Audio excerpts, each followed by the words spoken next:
El día de hoy vamos a ver el tema de lo que hemos ya visto en la práctica, son las obligaciones fiscales.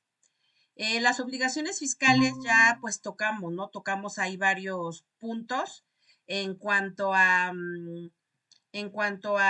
el IVA, el ISR. Ahorita lo vamos a ver como más fundamentado, ¿no? Y obviamente justificado respecto a la teoría y respecto a la ley. Las obligaciones fiscales, entonces, no es otra cosa más que el conjunto de responsabilidades que tienen los contribuyentes ante las autoridades tributarias del país, siendo el pago de impuestos la principal de estas. Como ustedes escuchan, al decir responsabilidad significa que cada contribuyente tiene, dependiendo de lo que hace, sus responsabilidades. Recordemos que esto es 100% enfocado a la parte pues fiscal. Siendo el pago de impuestos, pues digamos, una obligación que tenemos como ciudadanos mexicanos.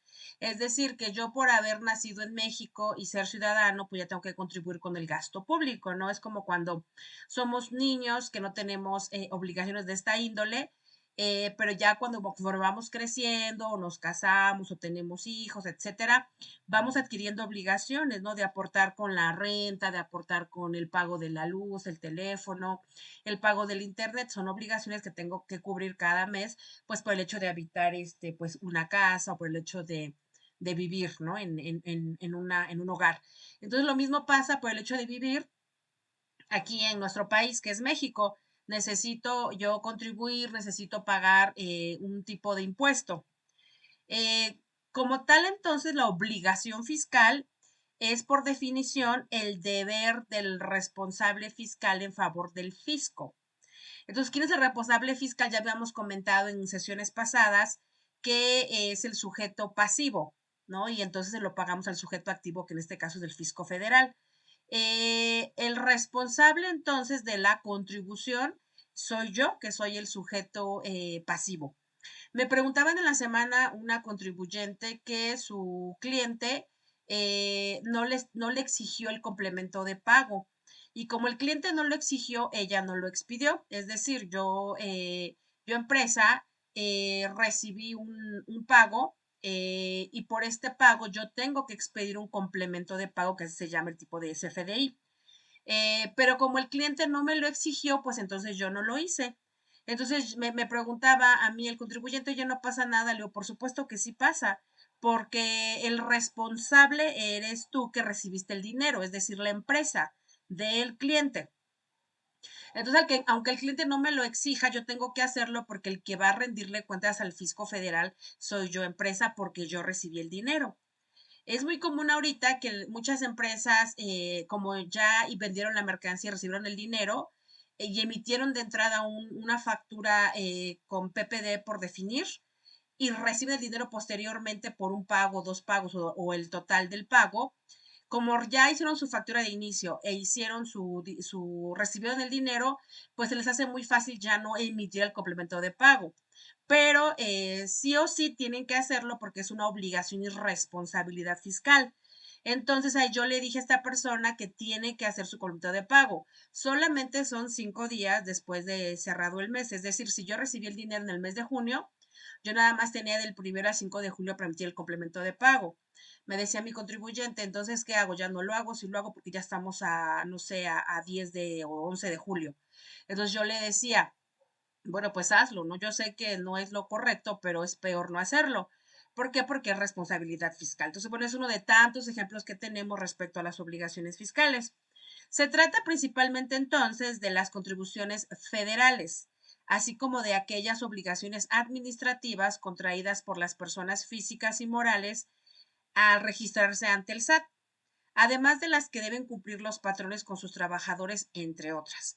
Entonces, aquí nos estamos refiriendo meramente a contribuciones federales. También existen las estatales y también existen las municipales. A mí como contadora me buscan para hacerles sus declaraciones de impuestos federales. Después me dicen, oye, oiga, es que el impuesto sobre nómina, el impuesto sobre hoteles, lo de mi tenencia vehicular, mi control vehicular, lo de mi pago de mi predial, o sea, ahí me están revolviendo todas estas contribuciones, ¿no?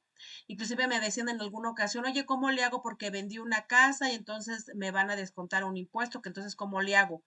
Y entonces ya les comentaba yo, sí, también hay ciertos impuestos dependiendo del estado y hay ciertos impuestos dependiendo del municipio. No es lo mismo el municipio, no sé, de Ezequiel Montes, que está en Querétaro, con otro municipio de ahí mismo de ese estado, ¿no? No es lo mismo el municipio que tienen allá en Jalisco, con tantos que hay, pues no se maneja lo mismo un municipio que el otro. Se parecen, son similares, pero cada municipio pues tiene su presidente municipal.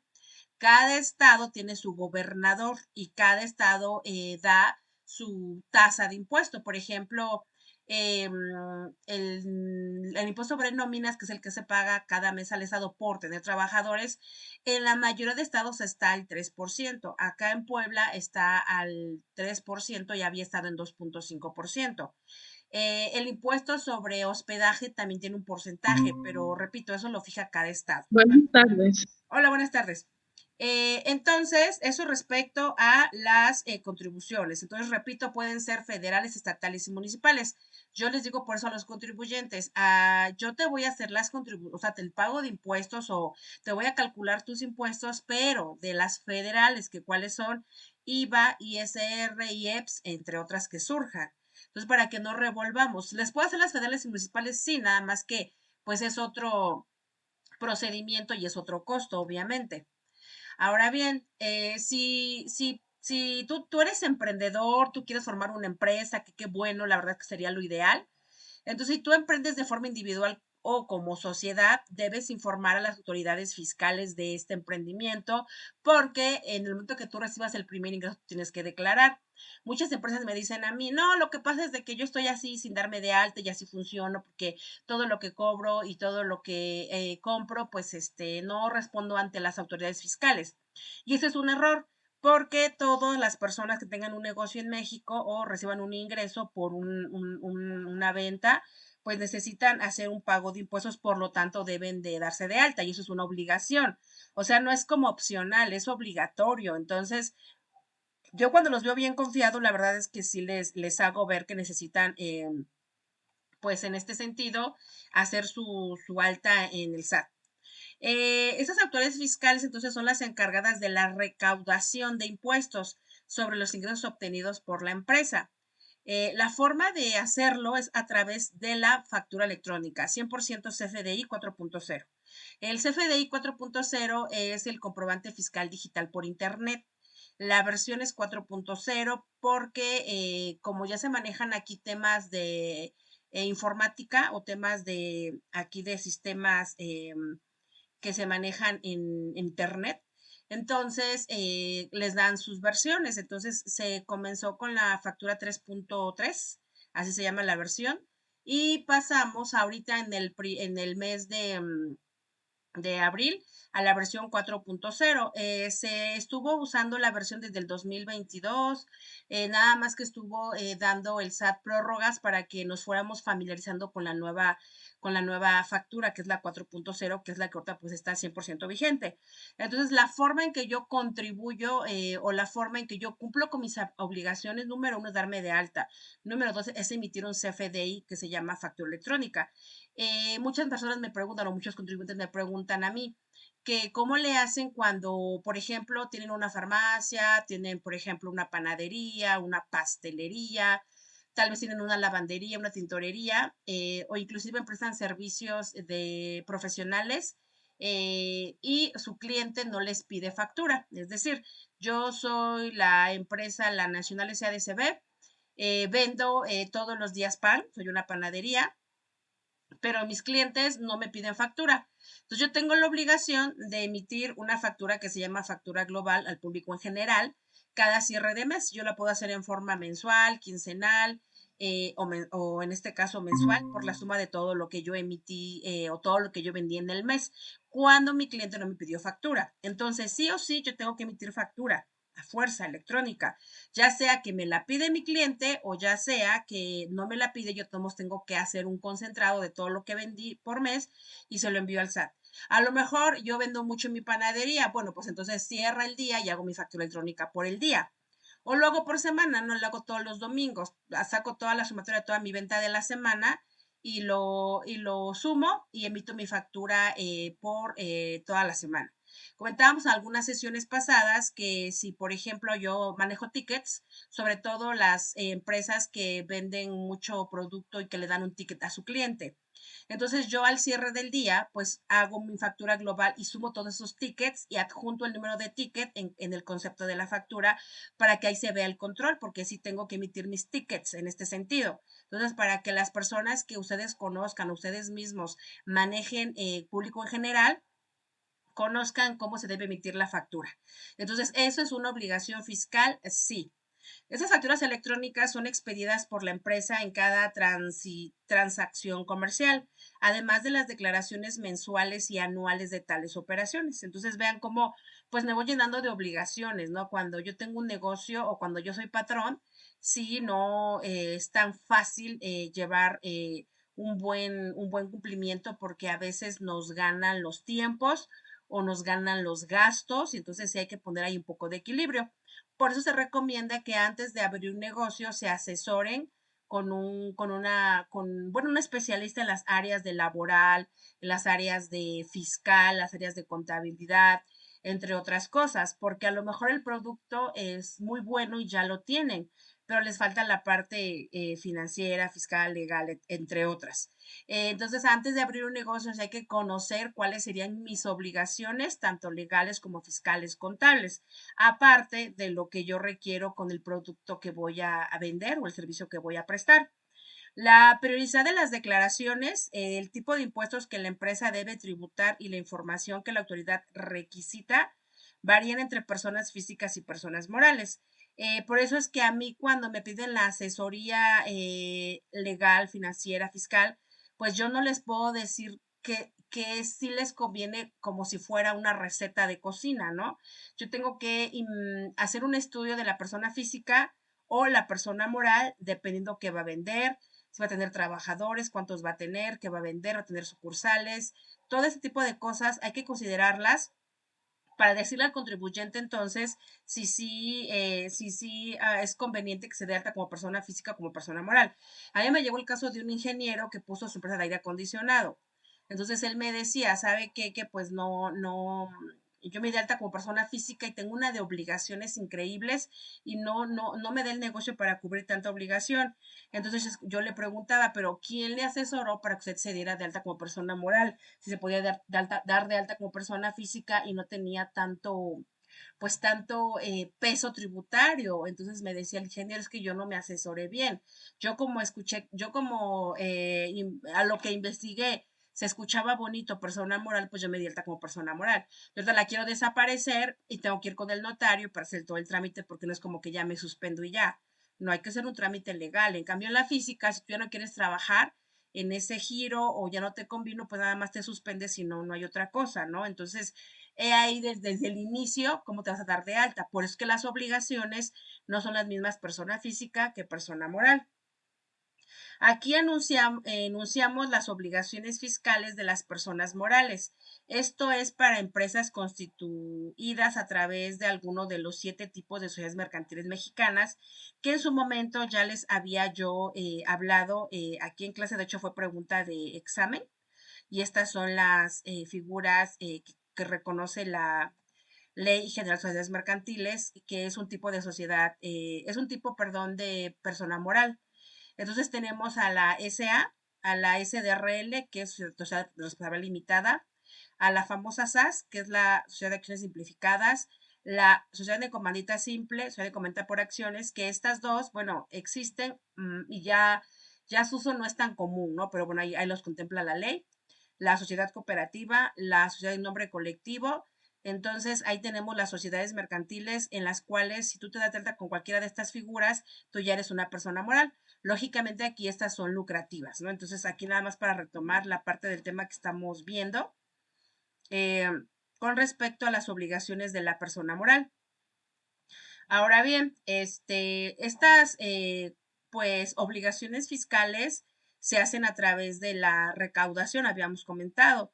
Esto se divide en impuestos, productos y aprovechamientos, contribuciones de seguridad social y contribuciones de mejora. También en su momento ya habíamos comentado cómo se clasifican las contribuciones de acuerdo al Código Fiscal de la Federación, porque eso nos fundamenta el Código Fiscal de la Federación. Aquí nada más es como para retomar y recordar cómo es que estas contribuciones se pueden llevar a cabo. Es decir, no todo es impuesto. También hay productos y aprovechamientos, también hay contribuciones de seguridad social y también hay contribuciones de mejoras. Ahora bien, ¿cuáles son las obligaciones fiscales como tal en México? Bueno, pues además del pago de impuestos, entre las obligaciones fiscales básicas, tanto de personas físicas como de personas morales, se encuentra la inscripción en el Registro Federal de Contribuyentes, conocido como RFC. Entonces, lo primero que yo debo de saber como persona física o persona moral para, digamos, cumplir con mi obligación fiscal al momento que yo recibo un tipo de ingreso, pues es saber que debo de darme de alta en el RFC. ¿Qué significa RFC? Pues Registro Federal de Contribuyentes. Recientemente se acercaron conmigo unos maestros que pues son exalumnos, es decir, acaban de egresar de la carrera de artes y entonces la misma escuela les está pidiendo el apoyo para que den cursos ahorita de verano, cursos de un mes, 2 meses, de lo mismo que hacen, ¿no? De arte. Entonces estos maestros me decían a mí, maestra, es que es la contadora, es la primera vez que vamos a darnos de alta y es la primera vez que vamos a expedir un recibo de honorarios y queremos que nos apoye. Entonces yo les preguntaba, ¿ya cuentas con RFC? Y me dicen, no, maestra, contadora, nunca he tramitado un RFC, no tengo RFC. Entonces yo entro a sacarle cita para tramitar su e-firma, que es la firma electrónica avanzada, la FIEL. Yo entro para sacarles, les comentaba esa cita, y resulta ser que ya tienen RFC y me pone ahí el sistema de aquí del SAT, ya cuenta con RFC, entonces ya me meto a investigar cuál es su RFC y pues ya tenían. ¿Qué sucedió acá? Pues que en algún momento a ellos, como asalariados o en algún trámite que hicieron, pues les pidieron el RFC y ellos, como no lo tenían, ellos mismos se los tramitaron. Pero ellos no se acuerdan o no supieron, el chiste es que ya tenían RFC. Luego me dicen a mí, no, es que el RFC lo voy a cambiar, ya lo quiero cambiar de asalariado a actividad empresarial o honorarios. Entonces, insisto una vez más, el RFC no se puede cambiar, variar, modificar. El RFC es único, intransferible y desde que naces fiscalmente hablando hasta que lamentablemente falleces, bueno, pues es el mismo, no hay otro, o sea, no va a cambiar tu RFC. ¿Qué va a cambiar? Pues tu actividad económica, tu régimen fiscal, si eres física o eres moral, si eres las dos, eso es lo que va a cambiar, pero como tal el RFC no va a cambiar. Ahora, ¿cómo se compone el RFC, no? Bueno, el RFC se compone de la siguiente manera. El RFC se compone por ejemplo,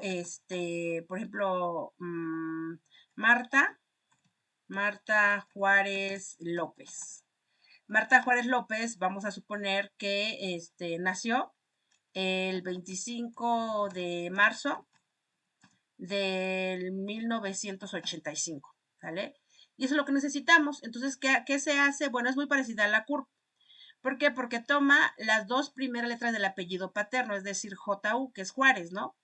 Entonces es Ju, y la primera letra del apellido materno, que es L, entonces le pongo Jul, y la primera letra del nombre.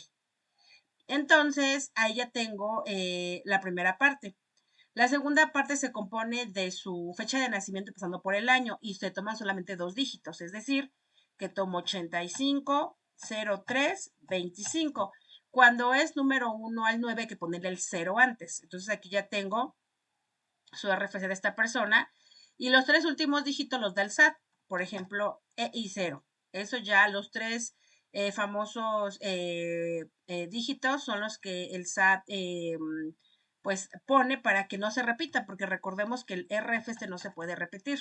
Aquí lo puse en grande para que se visualice mejor y podamos podamos ver cómo se compuso a final de cuentas. Entonces, vean, así quedó su RFC, que sería este.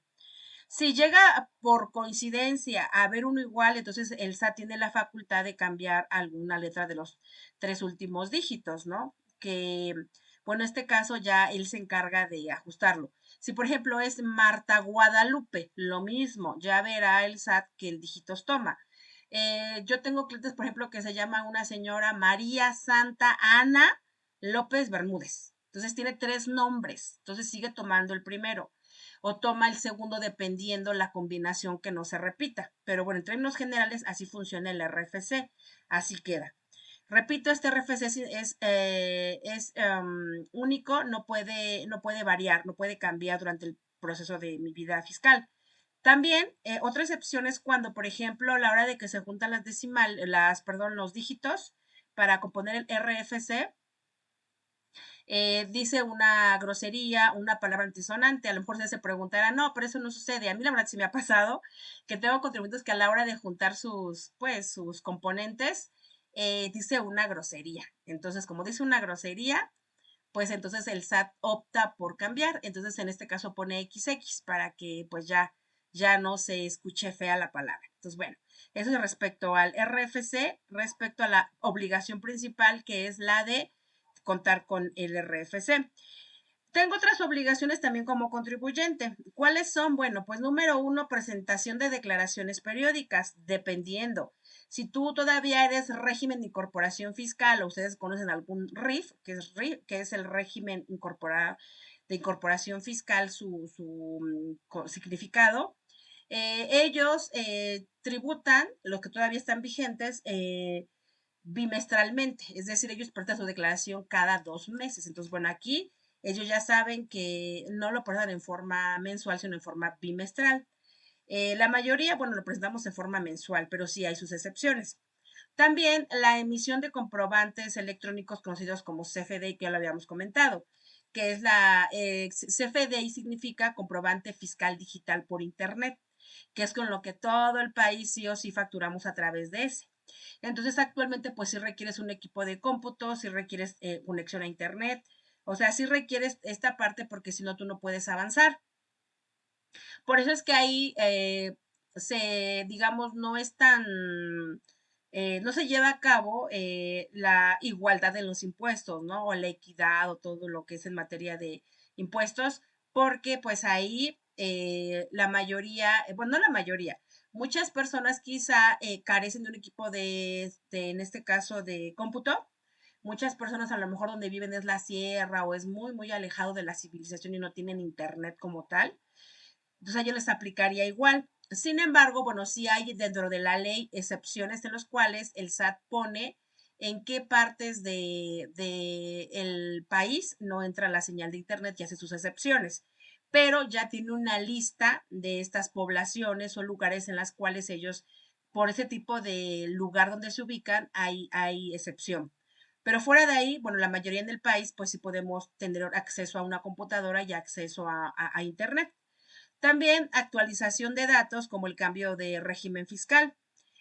Aquí en actualización de datos, bueno, como comentábamos, yo puedo darme de alta, puedo suspenderme, puedo reanudarme, puedo aumentar una actividad económica, puedo aumentar un régimen fiscal, puedo también disminuir lo que ya tengo. Entonces, todo ese tipo de movimientos se llaman actualización en el RFC. Todo eso viene en la página del SAT y lo podemos hacer y lo tenemos que hacer. Si yo también cambio mi domicilio, también tengo que avisarle al SAT, como dice el INE, ¿verdad? Si te cambias de domicilio, avísale al INE, pues aquí también, si te cambias de domicilio, avísale al SAT, pero enfocado al domicilio fiscal, es decir, donde yo llevo mi principal asiento de actividades. Y también lo más reciente es contar con un buzón tributario. Eso es importantísimo porque es la forma en que el SAT se comunica con los contribuyentes. El buzón tributario entonces no es otra cosa más que activarlo desde la misma página del SAT donde me piden un correo electrónico personal y me piden número de teléfono para que a través de ahí nos podamos comunicar con el SAT. Ya no es como antes, ¿no? Que nos llegaban las notificaciones en nuestra puerta de nuestro domicilio fiscal y como sabíamos que era el SAT o los notificadores del SAT, pues ni abríamos y como no me notificaban, pues no se entendía por notificada la información. Pues ahora con el buzón tributario se entiende que hacia ti te llega tu buzón tributario la información, ya está notificado. Si tú no lo abres en 3 días, también se entiende por notificado. Entonces ya funciona así. Por eso la importancia del buzón tributario, tenerlo vigente. También tenemos obligaciones fiscales por parte del patrón. No es como, digamos, tan sencillo ser patrón. Sin embargo, pues es necesario porque pues debe de haber siempre un patrón que nos esté de algún modo, pues dirigiendo, nos da las prestaciones, nos da el seguro social cuando somos asalariados. ¿Qué obligaciones tiene el patrón, aparte de todas las demás? Bueno, pues registrar a sus trabajadores en el RFC. Por eso les comentaba que a lo mejor ustedes ni se enteraron, o muchos de ustedes conocen gente que ni se enteraron, que su patrón en su momento les tramitó el RFC. Pues porque era obligación del patrón tramitar el RFC de sus trabajadores, solo de sus trabajadores. Por eso que muchos ya tienen su RFC. Después también tiene la obligación de efectuar retenciones de ISR y entregarlas al SAT mensualmente. Eso, híjole, súper delicado porque si el patrón no lo hace, pues sí hay sanciones fuertes. Y si dice el patrón, es que soy emprendedor, SAT, voy iniciando, estoy jovencito, no entiendo, apenas estoy metiéndome al mundo empresarial y como yo no sabía, pues no te envié las retenciones de mis trabajadores. Aquí dice la autoridad, ¿sabes qué? Es que tú tuviste que haberte informado cuáles eran tus obligaciones, aparte de las normales, como patrón, para poder entonces tú hacer tus respectivas retenciones y declararlas a través del portal y aparte pagarlas. Entonces, en este sentido, no hay justificación, se tienen que hacer las retenciones. Yo como patrón, aunque sea yo físico moral, necesito hacer las retenciones a mis trabajadores y de ahí pues necesito reportarlas y pagarlas al SAT. 100% vigilado, o sea, es muy, muy delicado ese tema de las retenciones. Por eso es que se acuerdan que la primera práctica que hicimos nosotros de impuestos fue la retención de ISR. Y yo les comentaba en asalariados, recuerden que el obligado a hacer la retención es el patrón, pero yo como asalariado, pues necesito saber cómo me hacen la retención para que cuando yo pida mi devolución y mi declaración anual sepa yo de qué se trata o conozca yo cuánto me están quitando de impuestos, pero el obligado es el patrón. Por eso muchos dicen, es que pues yo como entro como asalariado, ya no tengo problemas con el SAT, ni me van a retener, ni me van a quitar nada. Y eso es falso, ¿no? Porque como asalariado, sí te van a quitar impuestos, nada más que lo obligado es el patrón, no tú. O sea, tú no haces la declaración, hace el patrón por ti. Esa es la única ventaja, ¿no? Les comentaba que incluso me llegó un mensaje igual de un maestro de artes, de cursos que apenas va a dar en el mes de agosto. Entonces me reenvió un mensaje que alguien le asesoró y le ponían eso, ¿no? ¿Sabes qué? Es que si tú te das alta como asalariado, pues no vas a pagar impuestos y tampoco le vas a pagar al contador, entonces mejor si vete como asalariado. Pues si te vas como honorarios, pues vas a pagarle al contador y vas a pagar impuestos. Entonces vean cómo es la redacción.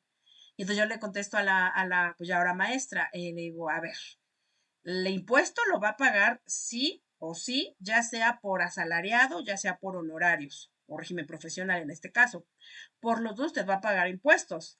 La tasa, bueno, varía dependiendo, ¿no? Si te vas por el régimen de asalariado, bueno, ya la tabla ya la conocen ustedes, ya se las mostré. Por honorarios también tiene su tabla, pero si te vas por honorarios reciclo, ya ven que varía, va del 1 al 2.5%. Entonces, en cualquier régimen tú vas a pagar ISR, si así, sí o sí. La única diferencia es que por el régimen de asalariado, tu patrón te lo va a quitar, te lo va a retener y lo va a enterar y pagar. Y por el régimen profesional, pues tú eres el responsable contribuyente de hacerte tus cálculos y pagarlos. Esa es como la única diferencia. Ahora, por el régimen de asalariado tú no puedes meter deducciones, ya habíamos comentado. Deducciones mensuales no puedes meter. En cambio, por el régimen profesional y empresarial sí puedes meter deducciones mensuales. Entonces, en conclusión, sí pagamos impuesto. Nada más que el responsable para los asalariados es el patrón. Así quedaría el número 2. Con el número 3 me dice proporcionar constancia anual de ingresos y retenciones. Aquí entonces también el patrón está obligado a darle a su trabajador la constancia de lo que le retuvo. Y número 4, cuando aplique el subsidio al empleo, también debe aplicarlo. Porque eso de que no sabía, no me dijeron, no, tú debes de saber, ya también les mostré la tabla del subsidio en sesiones pasadas, eh, que a las personas que ganen poco, pues les retienen, perdón, les dan un subsidio al empleo que se resta de su ISR a cargo. Entonces, bueno, en este sentido son sus obligaciones. Número 5, presentar la declaración anual por el pago de sueldos y salarios ante el SAT.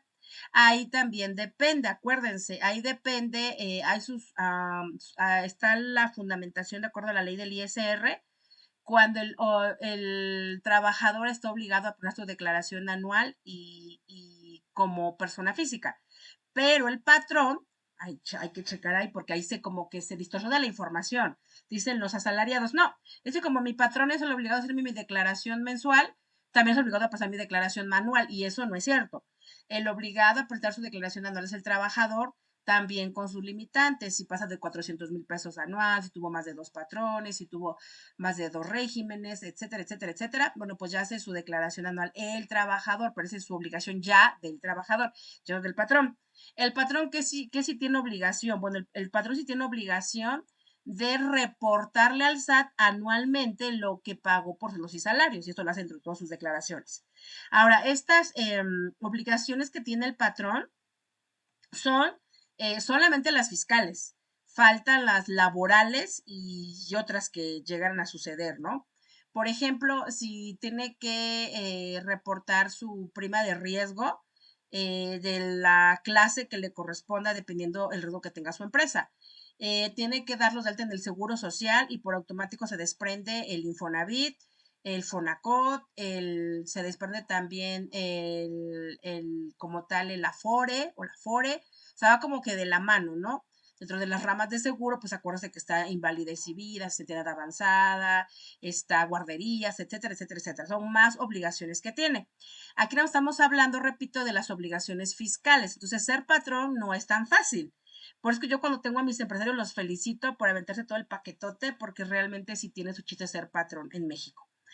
Y cuando somos empleados o trabajadores o asalariados o subordinados, pues de repente como que juzgamos al patrón y decimos, no, que es patrón, es bien explotador, me paga bien poco. Pero ya cuando toca a ti ser patrón, dices, ah, chispas, pues sí, sí, ya vi por qué, porque pues la carga que tiene administrativa, fiscal, legal, pues es bastante y tiene que ver la forma que todo salga de la empresa para que sea negocio. Si no, mejor pues cierra, ¿no? Me decía a mí un contribuyente, no, es que a mí me conviene mejor irme de asalariado, que gano, no sé, 30,000, aquí al negocio que me está dando 10,000 pesos mensual libre de impuestos y libre de obligaciones. Entonces me conviene mejor irme como asalariado. Bueno, ahí es cada quien cómo se proyecte a nivel empresarial, ¿no? Ahora, pasamos a los niveles de impuestos en nuestro país, lo que nombramos como título tipos de impuestos en México, niveles de gobierno. Dice que entonces que los impuestos se dividen en distintas clasificaciones y sobre todo niveles, que son las famosas órdenes de gobierno. Tenemos al federal, al estatal y al municipal. Entonces, en el federal vamos a encontrar todos los impuestos federales, que básicamente es la federación. ¿Qué es la federación? Bueno, pues donde tenemos ahorita a nuestro presidente de la República, con el partido que es Morena. Entonces, bueno, ese es son nuestras autoridades federales. A nivel estatal ya habíamos comentado, pues son los estados. En este caso, pues cada uno de los estados tiene su gobernador, llámese Chiapas, llámese Mérida o Yucatán, o sea, ya dependiendo del estado, van a tener su gobernador. Y aparte, municipio, que ya hay cada estado como divide sus municipios, en cada municipio debe tener su presidente municipal. He ahí la política, he ahí el gobierno. Entonces, bueno, decíamos, ¿por qué nos interesa esto? Porque tenemos que saber la jerarquía de los impuestos, qué pago, cuánto es lo que yo necesito desembolsar cada mes respecto a mis impuestos. Entonces, bueno, ahí lo tienen para que lo conozcan. Vamos a encontrar también clasificación de estos impuestos. Vamos a encontrar los directos y los indirectos. Entonces, los gravámenes también se pueden categorizar de acuerdo con otros conceptos o digamos, criterios. Aquí tenemos los directos, indirectos. El ejemplo más claro de los impuestos indirectos, pues es el IVA, que es el impuesto al valor agregado, ya que grava en forma indirecta, o sea, tú vas, compras, luego trasladas el impuesto cuando vendes. Entonces acá tenemos ese tipo de impuestos. En la definición nos dice, los directos, pues son la obligación de pagar recae directamente sobre la persona, empresa o sociedad, por ejemplo, el ISR. Los indirectos se establecen a través de la compra de bienes y servicios, por ejemplo, el IVA. Como decíamos, yo voy y compro, entonces voy pagando el impuesto en forma indirecta. Vamos a encontrar otra clasificación que son los generales, específicos y especiales. Los generales, bueno, pues se aplican sobre actividades diferentes, pero con un factor común, es decir, sobre las actividades que existen económicas, bueno, pues aplicamos un impuesto en común para que todos estemos en lo mismo. Los específicos se fijan a partir de una medida específica, puede ser de peso, cantidad, tamaño. Y los especiales, que son exclusivamente para una actividad específica. Tenemos, por ejemplo, el IEPS, que es, hasta el nombre lo dice, impuesto especial sobre productos y servicios, que básicamente graban la densidad calórica, básicamente graban el azúcar y todo lo que tiene que ver con chatarra, ¿no?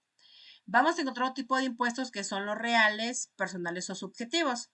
Los reales no es otra cosa más que no se toma en consideración la situación personal o económica del contribuyente. Es decir, por ejemplo, los reales en el IVA, pues todo el mundo paga, o sea, todo el mundo graba el 16. Puede ser que quedamos cero o exento, dependiendo, pero en general, bueno, pues ahí no importa que tú ganes 20,000, 30,000, 50,000, un peso, ¿no? Tú a la hora que compras pagas el 16. Ahí no hay como que equidad de decir, bueno, el que paga quien más tenga, ¿no? Tú vas a pagar 16%, eh, tengas lo que tengas, seas pobre, seas rico, ganes mucho, ganes poco, tú pagas el 16% de IVA. Y los personales objetivos, pues se tienen en cuenta ahí sí la situación personal económica. Por ejemplo, el ISR, que el ISR sí te graba sobre lo que ganas. Si tú no ganas, pues no pagas. Es decir, si tuviste pérdida, pues sobre pérdida no hay ISR, o sea, ahí no pagas impuesto. Entonces, bueno, ahí depende también. Vamos a encontrar otro tipo de clasificación, que son los fijos, los proporcionales, los progresivos, los regresivos. En los fijos vamos a encontrar que es la cantidad que se dispone de manera fija para cada contribuyente. Es decir, ya hay un porcentaje, ya hay una cuota fija. Por ejemplo, eso lo veíamos antes en los repecos, que es el régimen que estaba antes del RIF. Ellos ya les daban una cuota fija. Entonces ellos dependiendo, cada año, reportaban sus ingresos aproximados, les fijaban una cuota fija de, no sé, 200 pesos cada bimestre y ya, cada bimestre iban a pagar sus 200 pesos. Entonces ya se actualizaban pues cada año. Entonces ya quedaba fija, independientemente que ya en un mes tuvieran más o menos, ya quedaba fijo. Los proporcionales que se aplican a una misma tasa sobre una operación, por ejemplo, les decíamos el 16%, que es una proporción de todo lo que haya de base, por ejemplo, en la compra de computadoras. Cada computadora me vale 10,000, bueno, pues la tasa es del 16%, entonces la grabo sobre 10,000, me dan 1,600, entonces esa es la proporción que se va a pagar. Los progresivos, que es conforme aumenta el monto sujeto a impuestos, se aplica una tasa creciente. Es decir, que a mayor ingreso, mayor impuesto, como vemos ahorita en el reciclo. A mayor ingreso, mayor impuesto. Va del 1 hasta el 2,5, pero es dependiendo del ingreso cobrado. Va como que va en forma progresiva. Los regresivos, que es a medida que aumenta el monto sujeto a impuesto, se aplica una tasa decreciente. Ahí depende también qué tipo de impuestos estemos manejando. Tenemos también los de beneficio, los de patrimonio y los de consumo. En el de beneficio es aplicable en ganancias como el caso de los juegos de azar. Ahí, bueno, ya el gobierno establece qué tipo de impuesto aplicar. Y acá, bueno, pues eso simplemente sobre lo que se gana cuando juegan, ¿no? De patrimonio, pues recaen los bienes personales, como decíamos, de las propiedades, que a nivel estado, pues sí hay un impuesto que pagar cuando tú adquieres una casa, se tiene que hacer un pago por este patrimonio. Y por el consumo, que es 100% el IVA, que es cuando la contribución se calcula según el gasto que representa una operación. O sea, que yo todo lo que consuma, todo, tenga yo ganancia, no tenga yo ganancia, tenga lo que tenga, yo tengo que pagar un impuesto sobre el consumo, que en este caso es el IVA. Y bueno, ese es a grandes rasgos un poquito de las clasificaciones de los impuestos respecto a las obligaciones fiscales que tenemos. Y bueno, aquí les dejo un listado de cómo las obligaciones que tienen las personas morales en el régimen general, recordemos que el régimen general se refiere a las personas morales que tienen más Maestra, de, sí, ¿está proyectando? sí, No me aparece. ay, gracias por la, pues aquí aparece que sí, pero voy a volver a salirme y a meterme, ¿sale? Ok, gracias. Gracias a ti, porque aquí, según yo, Ya estaba yo apareció. proyectando. De todos modos, en la grabación sí salen las diapositivas, ¿eh? Y se las voy a hacer llegar. Ahí nada más me Ok, pueden confirmar si ya se ve. ya, yo ya lo veo. Ah, perfecto, gracias, ¿eh? Muy bien, entonces ya nada más para retomar, estas son las diapositivas que les acabo de mostrar. Miren, era lo de obligaciones fiscales. Ahí definimos qué son las obligaciones fiscales. La obligación como tal fiscal. Aquí les puse con amarillo lo que son la factura electrónica y que se aplica a los 7 tipos de sociedades mercantiles. Y aquí retomé la diapositiva que ya habíamos visto en sesiones pasadas de las sociedades mercantiles que se les aplica la obligación, ¿no? La obligación de expedir factura electrónica, aunque todos los que seamos personas físicas y personas morales, todos tenemos que expedir factura electrónica.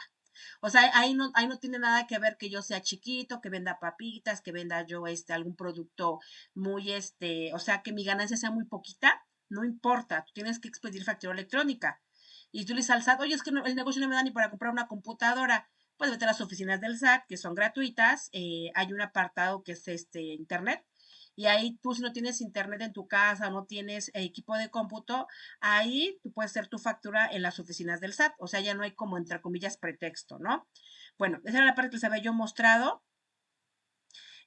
Posteriormente, aquí les estaba yo mostrando, ya habíamos visto la clasificación de las contribuciones. Aquí lo retomamos a modo de que es una obligación cualquiera de ellas. Los impuestos, las contribuciones de seguridad social, las de mejoras y productos y aprovechamientos. También habíamos comentado lo del famoso RFC, que ya les comentaba cómo se componía. Yo les estaba mostrando aquí en mi Excel cómo componía mi RFC. Y se los puse, que era Marta Juárez López, que nació el 25 de marzo de 1985, y que el RFC se componía de las dos primeras letras del apellido paterno, que es Ju, la primera del materno, que es L, y la primera del nombre, que es M. Entonces su RFC queda Jul, y su fecha de nacimiento, que son 2 dígitos, que les comentaba que era muy parecido a la CURP. Y aquí es 85 0325, es decir, que empieza con el año, luego el mes, luego el día, y que los 3 últimos dígitos los daba el SAT. También comentábamos que si se tenía una frase antisonante, pues ya el SAT era el encargado de cambiarlo. Entonces son las que les mostraba. Y aquí les pongo las obligaciones que tienen los contribuyentes de cumplir cuando se dan de alta como persona física o como persona moral. Había comentado que en el número 1 es su presentación de declaración, ya sea mensual, bimestral o que la que le corresponda. En el número 2, 100% factura electrónica, ya sea de ingresos, egresos, pago, nómina, traslado. En la número 3, la actualización de datos, que comentábamos que puede ser, a modo de resumen, puede ser una reanudación de actividades, suspensión de actividades, cambio de domicilio, cambio de giro, puede ser un aumento de actividad económica o régimen fiscal. Por ejemplo, yo soy asalariado y me quiero también tener la de plataformas tecnológicas, pues la aumento, no me pasa nada. Oye, quiero aumentar también la de asalariado, plataformas y reciclo, puedes tener las tres y aquí lo haces en esta parte de la obligación. Lo que sí no se debe es no hacerlo, es decir, pues por ejemplo, no, pues es que el SAT debe de entender o debe de saber que yo estoy rentando mi casa y que yo recibo dinero por esa renta de mi casa y ya deben saber que soy por el régimen de arrendamiento. No, tú debes de reportárselo en forma espontánea para que el SAT sepa. Oye, es que también soy en plataformas tecnológicas, entonces también tienes que reportarlo. Oye, pero es que también soy reciclo porque vendo ropa, tengo un negocio que abrí. Entonces, todo eso tienes que reportarlo a través de la actualización de datos en el portal del SAT, en la parte de modificaciones al RFC. Y finalmente, les hablaba yo del buzón tributario, que era muy importante que lo tengan activo porque ya va a haber sanciones si no lo tienen activo. Y ya como últimas diapositivas les ponía yo aquí esta, que son las obligaciones de los patrones, y que en este caso hablábamos de todo lo que tiene, pero en materia, pues fiscal, pero aparte es en materia, laboral. Y aquí en materia fiscal hablábamos de que es encargado de retener, también darle alta a sus trabajadores y sacarles su RFC y darles a ellos también sus constancias de las retenciones y en este caso aplicar también el subsidio. Eso era lo que mostraba yo en la pantalla. Y obviamente presentar su declaración anual, en este caso de todos, pero también él está obligado a presentar su declaración de sus impuestos. Acá entonces nos ponía simplemente las tres órdenes de gobierno, que son los impuestos federales, estatales y municipales. Y finalizábamos en estas diapositivas como con una breve clasificación de los tipos de impuestos, que pueden ser directos o indirectos, generales, específicos, especiales, que pueden ser reales o personales, que pueden ser fijos, proporcionales, progresivos y regresivos. También puede ser de beneficio, patrimonio y de consumo y se pueden combinar. Y me quedé acá, donde hablábamos como tal de las obligaciones de las personas morales en el régimen general. Les dejo el listado para que ustedes lo tengan. Por si ustedes quieren el día de mañana darse de alta como una persona moral o saber qué obligación tiene una persona moral, pues tengan el listado.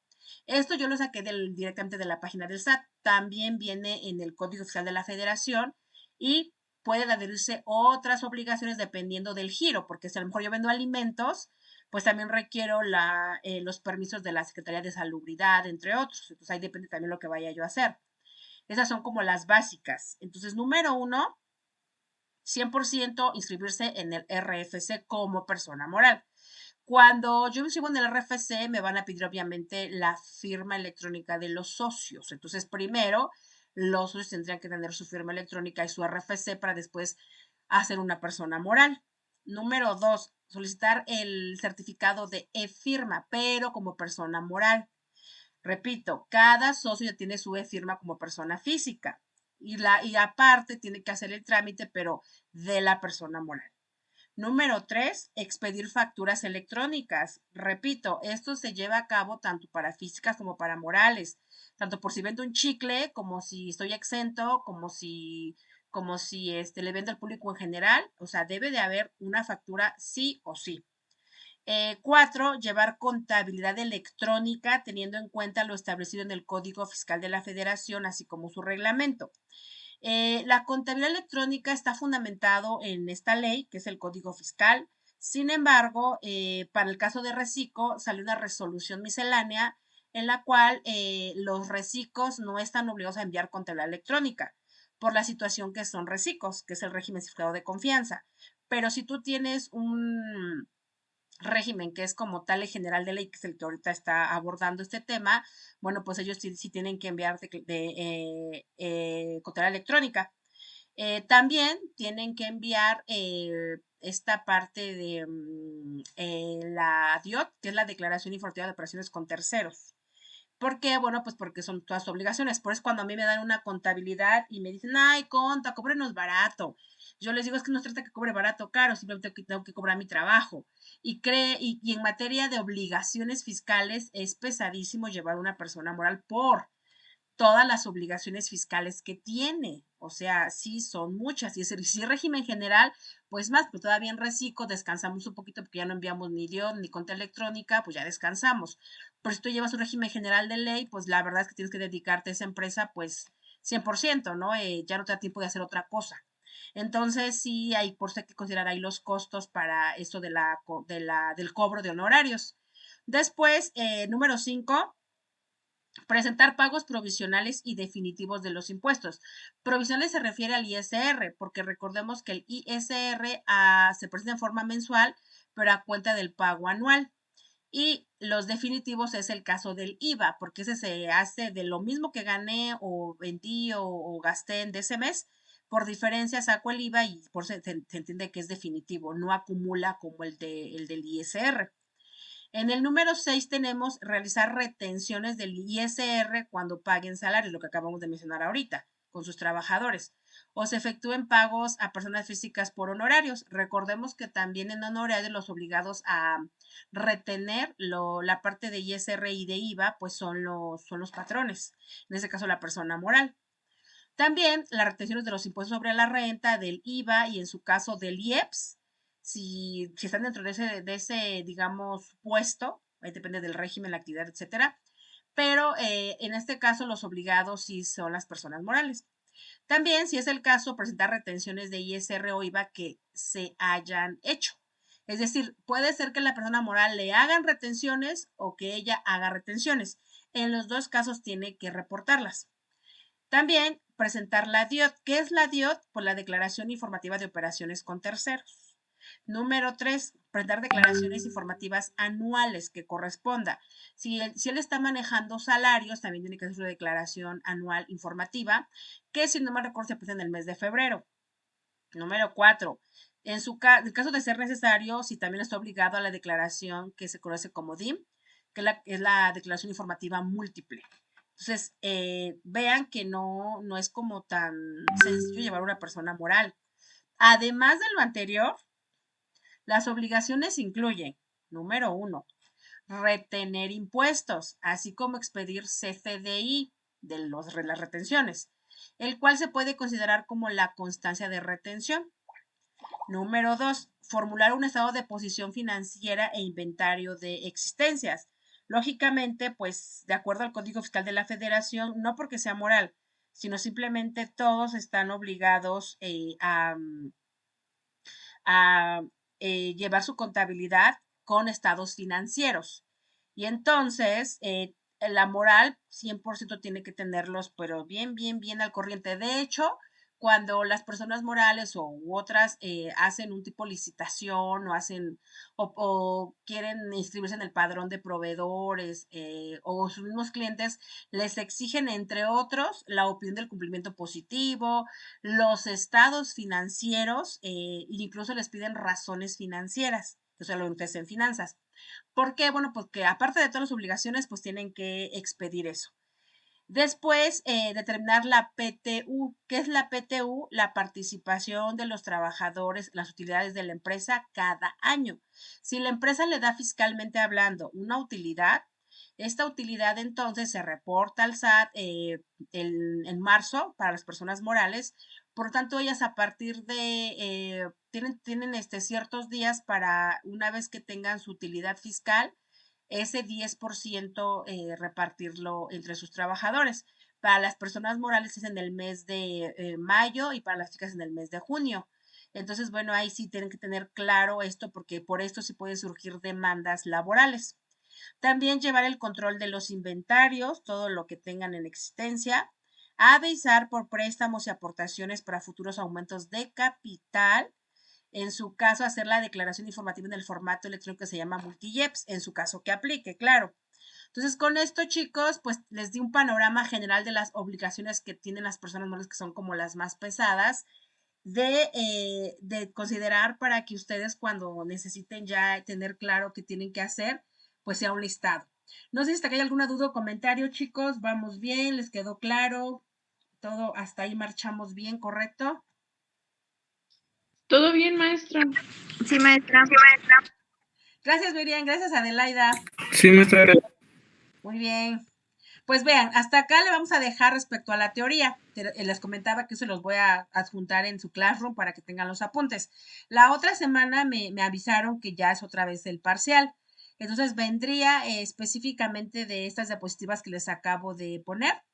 y les mandaría nada más una guía en la teoría de lo que ustedes expusieron en el parcial 1, y yo les comentaba que de eso le íbamos a considerar hasta el parcial 2. Entonces, como sí son muchas diapositivas y entiendo que pues sí no saben qué va a venir de todo, yo les hago como una guía de eso que sí vendría. Que la verdad, pues sí, sí es poca información porque afortunadamente no le metieron tanta información a ustedes y entonces por esa parte les va a ayudar mucho. Y estas que yo les acabo de mostrar, que estas sí, sí viene la parte teórica. En la parte práctica, pues es lo que hemos trabajado. Recordemos que en el examen pasado vimos los asalariados. En este examen ya vendría el empresarial con el reciclo como la comparación. Y el día de hoy, si nos da tiempo, vamos a comenzar a ver ya personas morales u otros temitas, ¿no? Pero eso básicamente lo que vendría en su parcial, que sería la próxima semana. Y bueno, vamos a irnos a los ejercicios, ¿sale? Miren, aquí les hice un pequeño comparativo. También se los voy a pasar para que lo tengan. La verdad es que lo que ustedes me han mandado, ya lo he estado revisando de sus ejercicios. Digo, me encantan, como les comentaban, lo que le conocemos en Excel como, pues, formato, plantillas, ¿no? Más que nada plantillas. Eso es lo que nos ayuda mucho para apoyarnos para nuestros ejercicios. Si ustedes quieren poner sus plantillas en el examen, digo, no tengo problema. Nada más es que el resultado lleguemos a lo mismo, porque recuerden que en matemáticas lo que nos importa es llegar al mismo resultado. En términos fiscales, no hay como tal un machote, que ya nos imponga el SAT manejar. Cada quien hace sus cálculos como mejor le convenzca y mejor le entienda y sea más práctico para el contribuyente. Lo que sí nos obliga el SAT es a ajustarnos a los formatos que ellos tienen, pero para las declaraciones mensuales, anuales, informativas, etcétera. Ahí sí el SAT nos da como esa obligación, ¿no? Entonces, bueno, aquí yo les puse un pequeño comparativo. Vamos a enfocarnos primero a modo de repaso para el examen con el régimen empresarial. Voy a nada más ahorita a enfocarme a porque así nosotros lo vimos en ese orden. Primero el empresarial, luego el reciclo, ¿no? Entonces, vean, aquí tengo el empresarial. A modo de recordatorio, tenemos a Ernesto Encinas, ¿se acuerdan? Que Ernesto Encinas tenía 85,000 de ingreso y 25,000 de egreso. Entonces, su utilidad es 60,000 pesos. Para calcular el ISR de actividad empresarial, ahí si lo pueden anotar, anótenlo para que no se me hagan bolas, por favor. Entonces, en régimen empresarial, la base para sacar el ISR, que es el impuesto sobre la renta, pues es la utilidad. O sea, lo que este contribuyente ganó en ese mes. Estamos en el mes de enero. Ahora bien, yo tengo aquí utilidad que son 60,000 pesos. Esto lo voy a ubicar en la tabla que me da ya el SAT de actividad empresarial, que es esta. Eso ustedes ya la tienen. Se las voy a pasar, más bien se las voy a incluir en su examen para que no esté batallado para buscarlas. Entonces acá no es otra cosa más que ubicar, como ya habíamos visto, los 60,000 pesos entre qué y qué están. Entonces los 60,000 pesos están aquí en color rosa, es lo que yo les ponía. Lo voy a hacer más grande para que se vea mejor, ahí está. Entonces lo que vamos a hacer es que le vamos a restar el límite inferior, que son 49,000. Lo que me dé, le voy a multiplicar por el 30%, que es la tasa, y lo que me dé, que se llama impuesto marginal, le voy a sumar la cuota fija, que son 9,236,89. Y eso es lo que hicimos. De hecho, eso ya lo hemos trabajado en otros ejercicios. No creo que haya mucho problema. Y aquí está. 60 menos 49 me da igual a 10,766. Por el 30% me da igual a 3,210. Más 9,136, que es la cuota fija, me da 12,000. Entonces, mi impuesto de ISR del señor Ernesto por el régimen empresarial es de 12,000 pesos, ¿sale? Bueno, 866,99. En el IVA, bueno, pues ahí no cambia. Recordemos que eso va a ser siempre igual para personas físicas, personas morales, el régimen que sea. Aquí tenemos ingresos por 85,000, suponiendo que todo grabó, pues su IVA es del 16%, son 13,600, total 98,600. Para egresos, tuvo 25,000 por el 16%, también suponiendo que todos sus gastos grabaron al 16%, bueno, pues son 4,000, total 29,000. ¿Qué me interesa aquí del IVA? Pues solamente la diferencia, que es lo que pago, que son 9,600. ¿sale? Y eso es todo. En resumen, aquí, ¿qué es lo que le interesa al contribuyente? ¿Cuánto va a pagar? Ah, pues yo le diría, mira, vas a pagar 9,600 pesos de IVA más 12,000 de ISR, vas a pagar 22,000 pesos, ¿sale? Es lo que él pagaría. Es el régimen empresarial, que aquí lo único que me va como a, pues no a complicar, pero a generar más trabajo, es que tengo que estarme fijando en las tablas cómo son cada mes, porque cada mes varían. Entonces, no sé si hasta acá, chicos, ya les quedó claro el régimen empresarial. ¿Todo bien hasta ahí del régimen empresarial? Sí, maestra. Gracias. ¿Ya listos para el 10 entonces del próximo parcial? Más o menos. Ah. Excelente, qué bueno, hay que estar positivo. Bueno, ahí ya quedó el empresarial, ¿sale? Ahora, vámonos con el régimen de honorarios, con este mismo. Aquí le voy a poner con otro color para que se vea diferente. Aquí.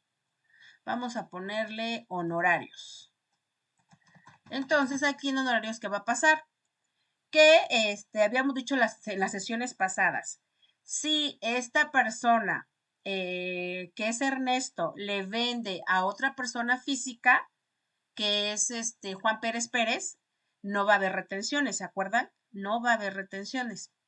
Pero si esta persona le vende sus servicios o su producto a una persona moral, la que sea, llámese gobierno, llámese banco, llámese las sociedades mercantiles, que es la SA, SDRL, la SAS, la que sea, pero es moral, llámese fundaciones, lo que sea, bueno, pues ahí, en este sentido, recordemos que sí aplican retenciones.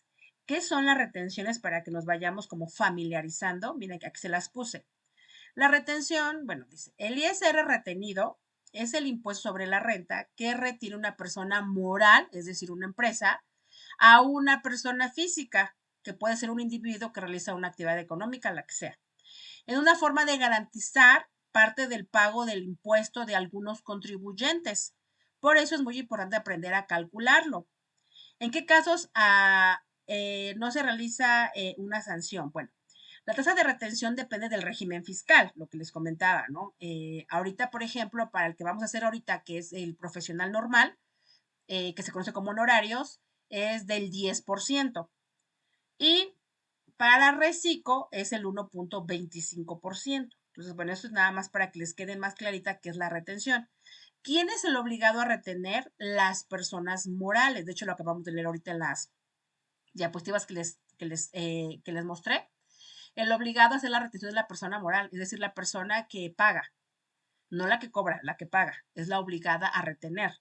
Y la persona que recibe, que en este caso somos los honorarios, bueno, estamos obligados a hacer la factura donde se desglose esas retenciones, ¿no? Entonces, bueno, para que ahí nos quede bien clarito el tema.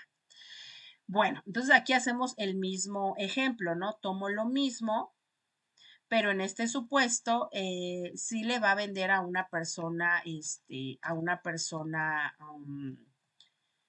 moral, ¿sale? Entonces, bueno, en IVA pues queda igual, en ISR queda igual, ahí vamos bien. ¿Qué es lo que va a cambiar? Lo que va a cambiar es aquí nada más déjame ponerle como un separador para que sepamos que es otro régimen. Acá. Aquí nada más para que sepamos que es otro y ya. Muy bien, entonces aquí ¿qué va a cambiar? Que esta persona, aquí le voy a poner, le vende a una persona moral, la que sea, a una persona moral, ¿sale? Bueno, entonces en este supuesto todo queda igual, calculo el IVA normal, calculo el ISR normal y ya.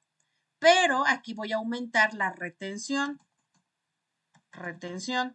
que la retención va, dijimos, de IVA al 10,666%.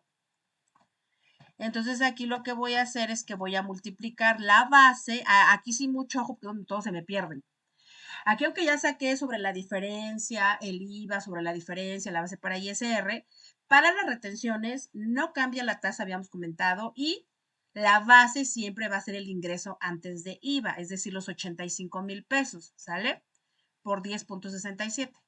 Ahí me gustó mucho que no me acuerdo si fue Francisco o fue Marcos Valencia. No me acuerdo quién de los dos, pero cuando me hicieron el ejercicio me gustó mucho porque hasta me hicieron la factura. Y dije, pues está súper bien porque así a ustedes les queda más claro cómo se maneja esto de los impuestos. O sea, excelente con la factura porque obviamente es la justificación, ¿no?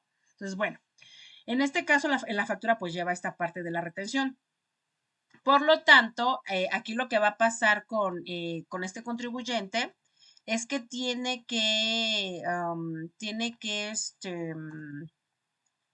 acá, voy a bajarlo, tiene que sí o sí restarse lo que ya pagó. Es decir, este contribuyente le salió 9,600 a pagar, pero como ya le había quitado la persona moral una retención del 10.66%, entonces él ya no pagaría 9,600, él pagaría 533 pesos, ¿sale? Porque eso ya como que se lo adelantó pues al SAT. ¿Cómo lo adelantó? Pues a través de la persona moral que se lo quitó. Esa es la famosa retención. Me voy con el ISR. Aquí hicimos todo el show del ISR. Le da 12,866. Pero lo mismo, le hago la retención de ISR, que en este caso es profesional honorarios, así como se oye, y su tasa va al 10%, porque así lo marca la ley. Entonces acá, pues voy a multiplicar el 10% también por la misma base, que es la de 80,000 pesos. Aquí, la del ingreso. Aquí está, 85,000 pesos, ¿sale? Entonces multiplico 85,000 pesos, 85,000 pesos por el 10%, que es la retención, aquí está, y ahí está, ¿no? Ya lo habíamos visto en las clases pasadas. Entonces, en conclusión, ¿cuánto va a pagar esta persona? Bueno, de 12,000 que le salieron, como ya había, entre comillas, abonado 8,500 al SAT, nada más va a pagar de ISR 4,366 en el mes de febrero, porque eso creo que es de enero, lo paga en febrero. Por lo tanto, su total a pagar ya no es de 22,000, es de 533 más los 4,366.99. Va a pagar 4,900. Pero así funciona el régimen profesional, ¿vale? Entonces, para que lo tengan ahí anotado. Régimen profesional repito, cuando la persona física le vende a una persona moral. ¿Qué pasa si es un médico que es honorario o es profesional y le vende y le da consulta a Juan Pérez Pérez? O sea, es decir, Ernesto, que es médico, le vende a Juan Pérez Pérez su servicio de oncología, de revisión médica. Pues ahí va a quedar así como el empresarial, va a quedar igual, va a quedar así, igualito, no hay cambio. Calcula su ISR con la tabla, saca por diferencia su IVA y ya, no hay retenciones acá porque es física con física. En cambio, en este caso, como si fuera una persona moral, le aplican dos retenciones. La retención del 10.66% para IVA y la del 10 para ISR. A final de cuentas, tiene que restárselo, en este caso, el contribuyente que es Ernesto, para saber cuánto realmente le va a pagar por ese mes al gobierno. Pero no es otra cosa más que le quita un pedacito, pues la persona moral de su impuesto, que de por sí le va a tocar pagar, le quita un pedacito, se lo paga al SAT, y ya al final, en este caso, Ernesto, cuando hace su declaración, pues resta lo que ella pagó, ¿no? Ven que inclusive la semana pasada me metí a la página del SAT para que vieran cómo lo mostraba, ¿no? Entonces, bueno, hasta acá sería el régimen profesional cuando aplica retenciones, que es una persona moral. Hasta acá no sé si hay dudas con los honorarios, chicos, ¿todo bien? Sí, maestra. Muy bien, Miriam. ¿Qué tal, Francisco? ¿Ya Sí, listo maestra. para el examen de la otra semana con honorarios, retenciones? Claro que ya. Muy bien. Adelaida, pues ya ni le pregunto que Adelaida es una experta en cálculos de impuestos de personas físicas. Muy Un bien. poquito, a veces me equivoco. Excelente. Aquí nada más yo te lo digo por experiencia. Cuando nos juntan todo, nos llegamos como a revolver, ¿no? Porque ya entendí empresarial, ya entendí asalariado, ya entendí profesional. pero ya me lo juntas con reciclo, me lo juntas con otro, así como que nos llegamos a perder. Entonces, nada más para que tengan como esa claridad en lo que hemos visto. Entonces, ya tenemos aquí el empresarial, ya tenemos honorarios de Ernesto. Vámonos con el último que vimos que fue reciclo. Reciclo entonces para IVA funciona exactamente igual que lo que hemos visto de empresarial, profesional, porque recuerden que el IVA no cambió. Entonces aquí queda igual 9,100 pesos de IVA. Queda igual para reciclo, para empresarial, para honorarios. ¿Ya vieron? Ahí no cambia para nada el IVA. Pero el reciclo me dice que está más fácil porque solamente tomo el importe del ingreso que yo cobré. Es decir, la factura, decíamos la sesión pasada, que debe decir PUE, método y forma de pago, transferencia o efectivo o cualquier forma de pago, pero que sea en método de pago PUE. ¿Qué significa PUE? Pago una sola exhibición. Para los que, digamos, son nuevos en la materia, les voy a mostrar una de mis facturas como para que tengan más claro cómo se le hace en esta situación de la factura o dónde me fijo yo, ¿no? Para Pues ya solamente queda ese del PUE y el del PPD, ¿no, maestra? El del Sí, pago en percibido y diferido. así es. Pero donde hay mucha variedad Antes había otro, ¿no? de pago, en la forma de pago ahí sí hay muchas. Porque hay una que Ok. viene de qué dación, vienen como, híjole, no las he contado, pero sí son un buen. Y yo me he encontrado con facturas que sí traen este método de pago dación. Y eso como que aplica mucho en gobierno. Entonces ya es cuando dices, ay, ¿ahora qué hago ahí, no? Pero sí, en general, el método de pago nada más son dos. Es PUE y PPD, ahí sí. Pero en forma de pago, ahí sí hay muchas. Entonces, ahí sí para que ustedes también, pues más o menos sepan de qué se trata, ¿no? Ay, yo la voy a buscar desde aquí. Factura, para que me dé más rápido. Aquí está una, que es la que ahorita les voy a mostrar. Y esta es otra. Esta es otra. Y esta es otra, como que son supuestos. Y esta déjenme ver. Es que quiero, bueno, aquí está un complemento. Y quiero que vean la de una persona física, una persona moral, pero que no sea gobierno. Déjenme ver, aquí está, esta merito. Miren, entonces aquí esta es la factura. Ya ustedes en su momento pues aprenderán a hacer facturas. No sé si lo van en esta sesión o en otras, pero tienen que aprenderlo. Entonces, aquí el logotipo, bueno, ya no los trae ya no los trae, afortunadamente, yo esta factura que tengo es hecha desde el portal del SAT. Entonces, bueno, aquí el logotipo es opcional, lo pueden subir para que tenga mejor imagen su factura. La parte de aquí arriba es cada quien lo que le quiera poner a nivel marketing. Lo que nos importa es la parte legal, que es el emisor, que es mi RFC, mi nombre, mi folio, que es opcional, mi folio interno, el receptor, que es mi cliente, que es una persona moral, en este caso su nombre como aparece en la constancia de situación fiscal, su código postal, su régimen fiscal, tanto de él como el mío, que es lo nuevo que tiene la factura 4.0, mi régimen fiscal, que es de confianza, y el de él, que es persona moral, que también es de confianza. Porque luego me preguntaban, oiga, contadora, lo que pasa es que no sabemos qué hacer porque yo soy reciclo y también cliente reciclo. No, pues no hay problema, pues los dos pueden ser reciclo, no hay problema. Ah, bueno. Después, el uso del CFDI, gastos en general. El folio fiscal es el que más nos interesa porque es el que asigna el SAT y es cuando ya lo timbramos. Ese es el que es un número que mi factura no puede haber una igual en todo el país, o sea, no se puede porque hay un folio por son tantos dígitos. El número de serie también me lo da el SAT. El código postal, que es en este caso el mío, y la hora que se timbró, también viene acá. ¿Qué tipo de comprobante es? Como para mí es una venta, es un ingreso. Hay otros tipos de comprobante como es el de egreso, el de pago, el de nómina y el de traslado.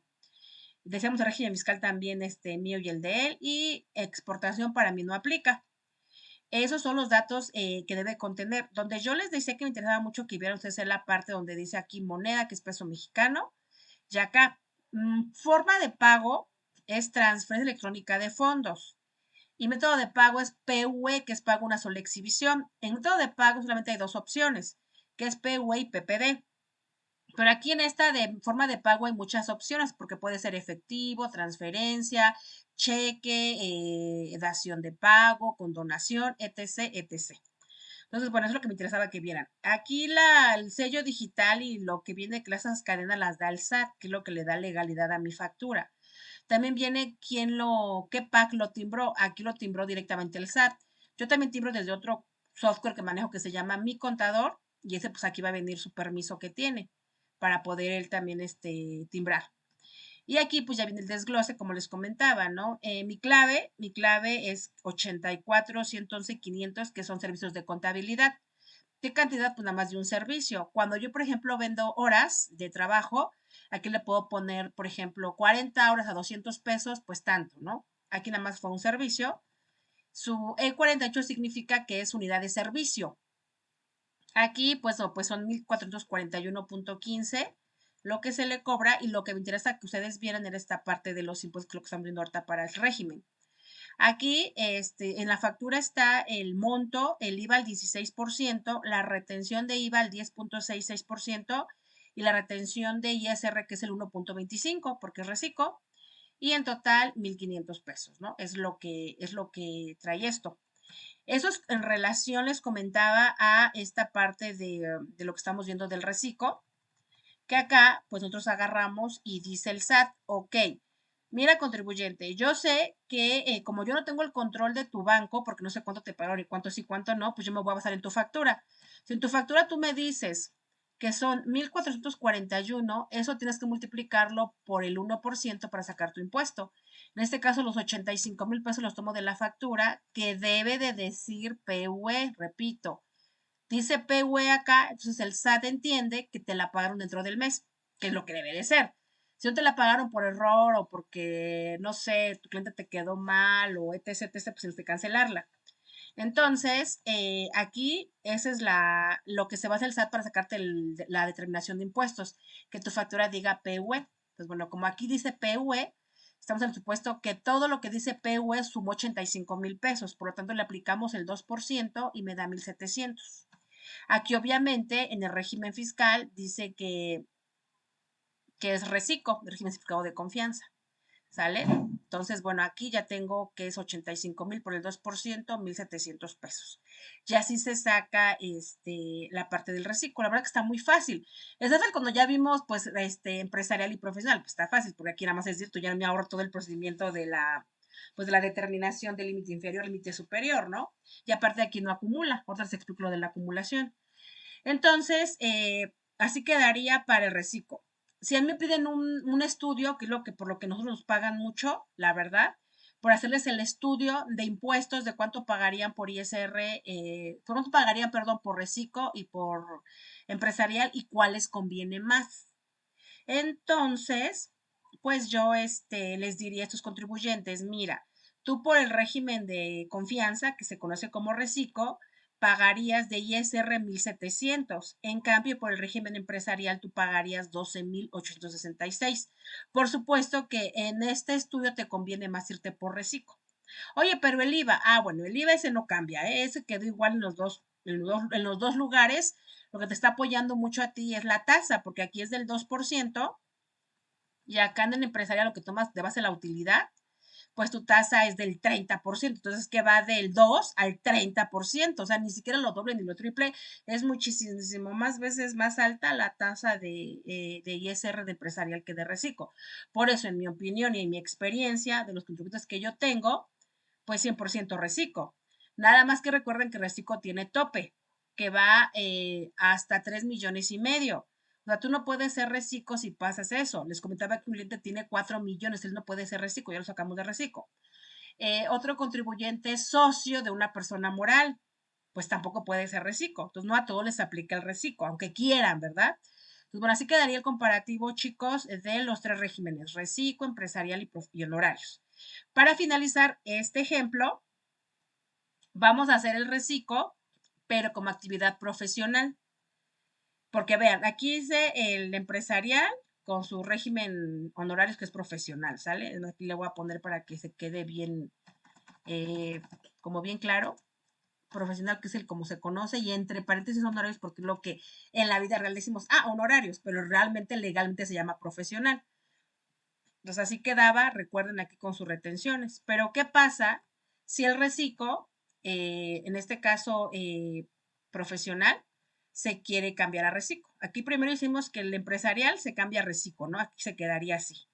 Ahora, ¿qué pasa si el profesional se cambia a reciclo? Entonces vamos a hacerlo con profesional reciclo. Aquí lo voy a poner. Reciclo, régimen, profesional. Es decir, que yo soy un médico o soy un ingeniero, doy clases en la Universidad de La Salle o de Oriente, y me quiero cambiar a reciclo. ¿Cómo quedan mis impuestos ahí? Bueno, pues ya quedamos otra vez. El IVA no se toca, queda igual para todo. Lo paso, ahí está. El ISR para reciclo, actividad profesional, queda de esta manera. Queda en este caso hasta ahí igual. Y lo paso, ¿no? Ahí está. Lo paso y ahí lo tengo. Vamos a ver. Ahí está, ¿no? Hasta ahí ya me queda igual el régimen, el reciclo, pero profesional. Entonces ustedes van a decir, bueno, pero ¿cuál es cuál es la diferencia? Pues las retenciones. Porque entonces aquí la retención, nuevamente, para IVA no cambia. Porque la retención, quedamos que ni la tasa cambia de retención de IVA, ni el IVA cambia. Eso queda igual. O sea que aquí yo, aunque me vaya yo por reciclo, régimen profesional, mi retención de IVA va a ser 10.666%, ¿vale? Y aquí entonces tengo la retención, aunque sea reciclo, y vengo pagando lo mismo que en honorarios normales, ¿sale? ¿Qué me va a ayudar o en qué me va a beneficiar a mí? Pues muchísimo, porque acá, mientras que en el régimen profesional normal te quitan el 10.667 y te quitan el 10%, el 10% de ISR, que es 8.500, imagínense, te lo quitan. Aquí no, acá nada más te van a quitar el 1.25%. Entonces aquí tú dices, retención de ISR es al 1.25%. Entonces está súper bien porque entonces tú agarras y dices 85,000 pesos por el 1.25%, ¿qué es esto? Ve, son 1,062 pesos que te van a quitar, está súper bien. Entonces, aquí te iban a quitar 8,500, imagínense, es un dineral. Y acá nada más te van a quitar 1,062 pesos. Obviamente, tú te tocaban pagar 1,700 pesos, le quitas 1,062 que ya pagaste, nada más a pagar 637 pesos. En tu total, pues tomas los 637 más lo que de por sí te daba de IVA, ¿no? O sea, 137 más lo del IVA ya quitándole la retención. Y entonces tú vas a pagar en ese mes 1,170, mientras que en el otro tú pagaste 4,900. Entonces, sí es una gran diferencia. Entonces, ¿qué diferencia hay entre régimen profesional con respecto a reciclo? La tasa de ISR, que normal, para empezar, la tasa es del 2%, mientras que acá es del 30, habíamos dicho, ¿no? 30, ajá. Desde allá, es una diferencia. Que aunque soy yo profesional, mi tasa sí baja porque va del 30 al 2%. Y la retención, sin lugar a dudas, porque en lugar de irme al 10% de retención, me voy al 1.25. Entonces, la universidad me va a quitar nada más 1,062. Contaba que en mi caso yo sentí muy bonito cuando entró el reciclo porque, por ejemplo, nosotros la universidad nos pagaba trimestral o semestral porque somos honorarios, no somos de base. Entonces, imagínense que yo maestra, pues no sé, yo recibo 40,000, bueno, cobro 40,000 pesos, ¿no? Así como que en la vida práctica. Yo cobro 40,000 por mis horas clase, que di, no sé, 6 materias, 5 materias. Entonces todos los días trabajaba yo a lo mejor 6 horas, no sé, y la hora de a 200 pesos, no sé. Entonces ya se me juntó, por ese trimestre o semestre me juntaron 40,000 pesos. Y entonces yo dije, ya cuento con esos 40,000. Dije, qué padre, ¿no? Entonces hago mi factura, así bien bonito. Y entonces el IVA, recuerden que no es mío ni de ellos, es del SAT. Entonces yo les digo, a ver, 40,000 por 16% de IVA, Entonces la universidad me tendría que depositar a mí 46,400. Pero recuerden que el IVA no lo puedo yo gastar porque no es mío. Estos 6,400 es un IVA que la universidad me traslada a mí, pero que yo tengo que pagar al SAT, ¿sale? Porque aunque sea universidad y aunque sea moral, tiene que cumplir con el IVA de servicios profesionales. Ya está ahí, ¿no? Pero ¿qué pasa? Bueno, lo que pasa es que me dice la universidad, oye, ¿sabes qué? Tienes que darme tu factura, pero con retención. Entonces, yo hago aquí la retención de ISR, la retención de IVA. Entonces, no es lo mismo aquí en mi factura que yo diga 40,000 por punto 10. Digo, el IVA y no me ayuda porque pues ahora sí que el IVA, acuérdense que no cambió. Entonces, si yo lo hago así sin reciclo, entonces serían 46,400 menos 4,000 menos 4,200, menos 4,000 menos 4,200. Eso significa que yo, aquí, acá, significa que yo iba a recibir 38,133, de los cuales yo cobré, o sea, yo cobré por mis horas 40,000, más el IVA, pues me dio 6,400 pesos de más la universidad. Entonces yo recibí 46,400, pero le resto 4,000 que me quitó de ISR y le resto 10,76 que me quitó de IVA. Yo nada más me voy a abocar a que en mi cuenta bancaria estén depositados 38,133 pesos. Entonces dices, ay, como que es muy poquito, ¿no? Dices, bueno, pero si te vas como reciclo, aquí empresarial, y acá reciclo, si yo me voy por reciclo, entonces, ¿qué va a pasar ahí? Bueno, pues que en reciclo, en lugar de ser el 10%, va a ser el 1,25. Imagínense lo que yo recibo, pues es más sustancioso. Ya recibo yo 41,133. Entonces, a mí, por supuesto, que me conviene reciclo como honorarios, por supuesto, porque desde la retención es al 1,25, no al 10. Entonces, en lugar que me retengan 4,000, me van a retener 500 pesos. Entonces, yo desde ahí, pues mi dinero me rinde más porque no hay tanto impuesto. Por eso es que en servicios profesionales, con eso yo les compruebo que sí es mejor opción irse por reciclo. Pero repito, no le aplica a todos igual, depende de cada situación. En mi caso, yo no tengo tantos gastos comprobables, ¿no? Por eso es que a mí me conviene. Pero cada persona va a ser diferente, ¿no? Entonces, bueno, aquí hacemos nada más como el resumen de los comparativos. No sé si hay alguna duda o comentario, chicos, con toda confianza pueden hacerlo. Yo, maestra, tengo una pequeña duda. Yo me acuerdo que Adelante. en la tablita que nos puso en la presentación había una diferencia en la retención del ICR entre en retenerle a una persona moral a hacer honorarios. Uno era al 1,25 dijo, y el otro era al 10. Sí, pero es que depende ahí de... Pero siendo Ajá. mismos reciclos, es que ahí en la presentación así decía, retenciones en ICR, reciclo, y ahí marcaba así. Sí, mira, de hecho aquí está, te la voy a mostrar para que todos tengamos la misma información. Mira, aquí hay quien compartir pantalla, toda tu pantalla. Ajá. Acá yo les dejé digamos, esquema para que nos vayamos basando. Reciclo. Ahí está.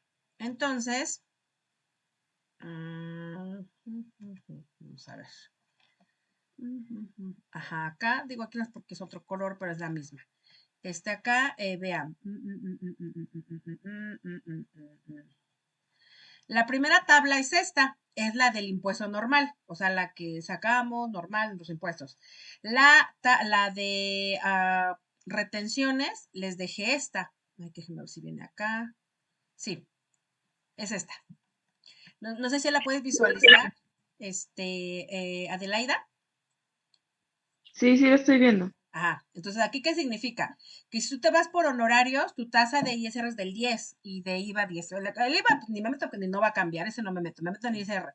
Tú te vas por honorarios y arrendamiento, que es lo que se maneja igual, la tasa de retención, no de impuesto todavía, la mala de retención, lo que te van a quitar tu persona moral, es del 10%. Tú te vas como reciclo, es del 1,25. ¿Sale? Y aparte es esta tabla. que es la que hacemos en forma mensual. O sea, son Ok, dos. porque yo cuando hice mi trabajo, como le vi arriba que decía ahí que era reciclo, me imaginé que eso aplicaba para todos los reciclos, nada más haciendo la diferencia en uno y otro. Y en el que era para donde le facturaba a la persona moral, hice la retención de 1.25 y en la donde eran honorarios hice la retención por 10. Está bien, está bien. Sí, porque por ejemplo acá dices, mira, yo me voy como actividad profesional, honorarios, así, sí está bien el 10%, por supuesto que sí. Nada más que si tú llegas siendo honorarios, te llegas a cambiar a reciclo, entonces tu tasa sí baja al 1.25% de retención. O sea, sí te ayuda muchísimo. Pero eso depende en qué situación estés. De los ejercicios que les dejé, primero les dejé que calcularan normal empresarial, profesional, con sus retenciones. Y en el último que les dejé, ahí les dije que fuera puro reciclo, puro reciclo, ¿no? Realmente queda igual, nada más cambia que la retención en lugar de irse al 10 para profesional, pues se va al 1.25, es la única diferencia. No sé si hasta ahí quedó más Entonces claro la idea. yo ahí me equivoqué entonces. Sí, no te, pues es que de eso se trata, ¿no? Que nos equivocamos para que aprendamos.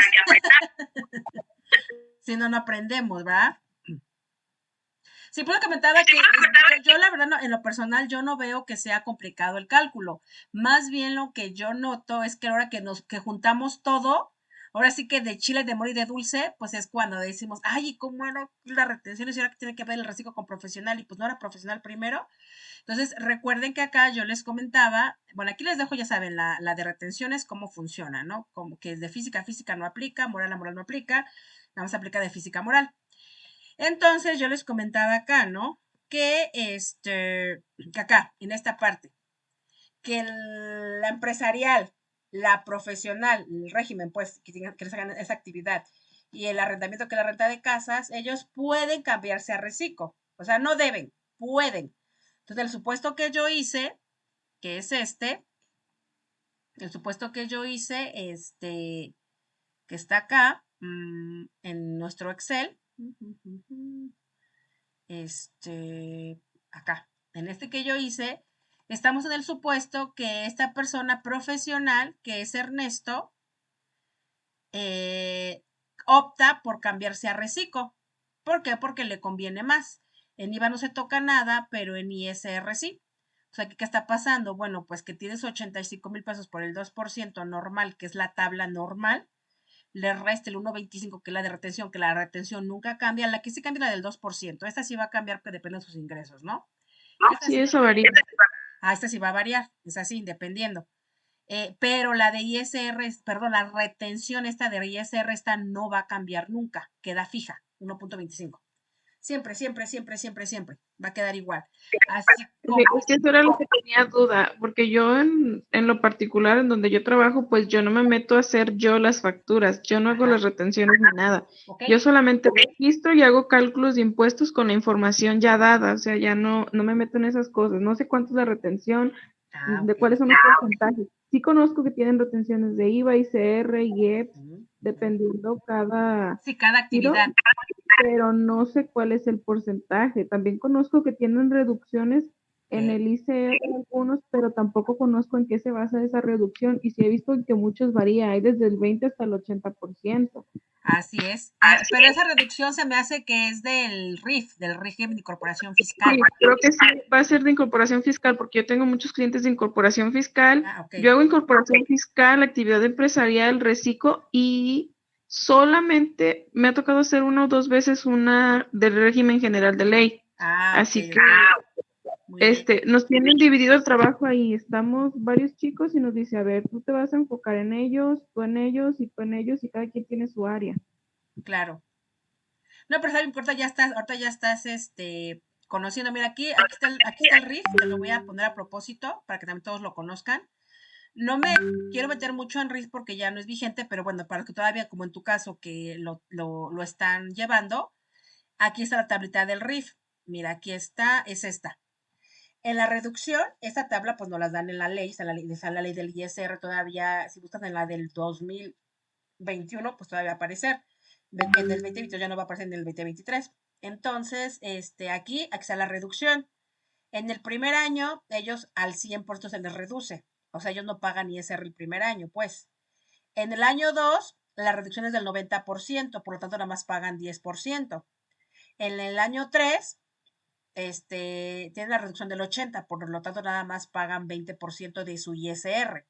O sea, de lo que les salga después de toda la tabla, si les dio, por ejemplo, no sé, 1,000 Ok, pesos. entonces esos que ya tienen el 20% o los que ya están en el 10% es porque ya están para salir. Exactamente. Y para el otro año es seguro que se van al reciclo. Ellos sí Ah, tienen que decidir si se quedan en reciclo o se van en empresarial. Obviamente, pues se van a ir a reciclo porque les va a beneficiar más que el empresarial por la tasa.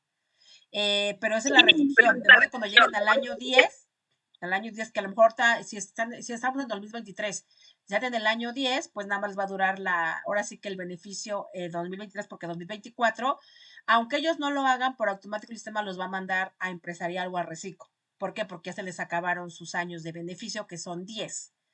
Pero, pues que lo sigan disfrutando, ¿no? Porque al final de cuentas es un beneficio de la reducción que pues tienen que aprovechar y son de las cosas que como ley tenemos que aprovechar sin caer en la ilusión o evasión fiscal. Pues no, yo conforme a la ley que me dijo que puede tener una reducción, pues lo hago, ¿no? Pero esa es la tabla que venimos manejando, ¿no? Para ellos. Y ahí también depende porque si manejan JEP, si manejan, aunque es RIF, depende de su actividad que le va a tocar, ¿no? Pero eso sería. Ellos siguen pasando su. la mayoría de los que manejan IEP son porque venden abarrotes o porque tienen panaderías. Son O los venden únicos. alcohol. A mí no me ha tocado Chocolates. que vendan alcohol, en su mayoría son panaderos o son Ah, abarrotes. sí, Tengo sí, sí, un negocio que es como de mariscos y creo que sí maneja alcohol porque él sí mete IEPS. sí. Tienes que aplicarlo también. Entonces, en tus declaraciones haces IVA, ISR y también IEPS, las tres. Y tienes que aplicarlo porque a mí me llegó un contribuyente que como no sabía, pues como era RIF, pues él hizo fácil, pues yo declaro mi ISR mío al acceso reducido y a final de cuentas no declaraba IEPS. Entonces ya le llegó la sanción de que por qué no está declarando el IEPS. Ya fue que me consultó, me dijo, es que yo no sé ni qué es el IEPS, ¿no? Ya le expliqué, pues mira, es el impuesto pues a los productos y servicios. Sí varía la tasa, porque dependiendo el contenido calórico, tiene diferentes porcentajes. No es como en ISR o IVA que hay una tasa ya determinada, ¿no? Por ejemplo, para IVA 16, pero acá para IEPS sí varía mucho la tasa. Entonces ahí hay que declarar las tres, porque eso pues volvemos a lo mismo. Porque va incluido en varios, el impuesto del IEPS está incluido en varios rubros y no todos son sobre lo mismo. Está incluido en Así es, alimentos, está incluido en los así cigarros, es. está incluido en el alcohol, en los combustibles y no Chocolates, me acuerdo en qué otra cosa está. Hay papitas, otro, pero este, sí son diferentes las tasas, ¿no? Eso sí, sí lo sabía, sí, sí, sí, que claro. variaba mucho la tasa dependiendo qué giro estuvieras tomando. Así es, por eso les comentaba que cuando nosotros cobramos nuestros honorarios, tenemos que fijarnos qué obligaciones tiene el contribuyente, porque no es lo mismo que yo le cobre los honorarios a una persona que ni tiene IEPS, que su tasa siempre va a ser 16% y es una factura al mes o dos facturas al mes, que es muy bonita su contabilidad, pues no le vamos a cobrar lo mismo a otro, que aunque sea RIF, que repito, aunque sea RIF, que prácticamente no paga impuestos, que es muy chiquito, pero maneja IEPS, maneja factura global, maneja otro tipo de actividades. Entonces, sí es cuando tenemos que nosotros también ver de qué se trata para poder cobrar, si no, pues salimos ahora sí que nosotros perdiendo como servidores, ahora sí que de venta de servicios contables. Pero sí, Sí, pero sí, maestra, ¿y eso del IEPS cómo se maneja? Pero como por ejemplo cuando estás fuera de, como por ejemplo, tú vas a presentar tu declaración como RIF y eres trailero, que mueves trailers con mercancía y tú tienes que declarar el IEPS, pero por parte de todo el combustible que consumes. ¿Cómo se maneja en ese sí, rubro? sí, es que, Porque yo he visto que nos ajá, piden separarlo. sí, Lo tenemos que separar de a las gasolinas, siempre se lo tenemos que quitar. Y así es. siempre me tengo esa duda si qué es cómo hacen esa declaración sobre ese IEPS que ya está pagado. Es que hay un apartado en la página del SAT, así como está la declaración para IVA, para ISR, hay una declaración para IEPS. Entonces, en la declaración del IEPS te trae todo el desglose de todos los conceptos que se meten en IEPS. Lo que acabas de mencionar viene más lo de los combustibles y todo lo que grave, ¿no? Entonces, tú tienes que ponerle ahí la base de lo que te generó el IEPS. Y entonces el SAT por automático te calcula la tasa y lo pagas. Por ejemplo, yo tengo una tienda que a lo mejor vende 20,000 al mes. Entonces, esos 20,000 yo tengo que contablemente separar, o sea, yo hago mis cálculos, digamos, en mi formato de Excel. Entonces, yo ahí, en mi hoja de Excel, sumo todo lo que tiene que ver con IEPS y la tasa que le corresponde. Y en mi declaración solamente le pongo la base y por automático el SAT me calcula, por ejemplo, en una el 8%. Me dan a pagar, no sé, 300 pesos y ya voy y lo pago. Entonces ahí ya es el apartado en específico que el SAT maneja con materia de IEPS. Entonces ahí tienes que ver qué es lo que tu contribuyente le está grabando, separarlo y declararlo. Porque el IEPS es como, no te puedo decir que es igual que el IVA, pero de algún modo la declaración la tienes que presentar al igual que el IVA y el ISR cada mes. Entonces ahí tienes que ponerle lo que tú ya calculaste previamente, tienes que declararlo. Cuando me refiero al IVA, me refiero a que, por ejemplo, el IVA cuando yo compro, me graba el 16%, entonces eso es lo que yo tengo de IVA acreditable.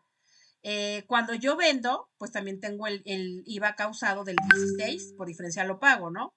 En el IEPS yo tengo que declarar lo que yo vendí con IEPS, lo que yo cobré de IEPS, pues yo empresa. Entonces si yo cobré IEPS, es decir, cuando yo tuve mi negocio de abarrotes y yo vendí, no sé, papitas, refresco, todo eso, y yo vendí con IEPS, yo tengo que también decirle al SAT lo que yo cobré de IEPS y pagárselo al SAT porque volvemos a lo mismo, no es un dinero mío, es como en este caso sí es un poco similar al IVA, no es un dinero mío, es un dinero que me pagaron a cuenta del IEPS, entonces yo tengo que como que igual cobrarlo y pagárselo al SAT cada mes, cada mes, cada mes. Ahora, si al revés, yo el IEPS lo pago, como decías, en gasolinas, yo pago el IEPS, entonces ahí yo tengo que separarlo y también declararlo para que me reste a mi IEPS que también yo, ahora sí que me pagaron, como el IVA. Lo que yo vendí contra lo que yo pagué por la diferencia, así lo hago, pero si hay que declararlo cada mes en el apartado, a menos que el contribuyente tenga como algún tipo de beneficio fiscal en el cual le digo otra cosa, podría ser, por ejemplo, yo el transportes que tengo también son personas físicas, pero hay un beneficio para los transportes, hay un beneficio fiscal. Entonces, si ese es el caso, pues habría que ver nada más en específico cuál es y cómo se aplicaría, pero en general así funciona. Pero sí, tiene su propio Para los tratamiento. transportistas, ¿qué tipo de beneficios tienen?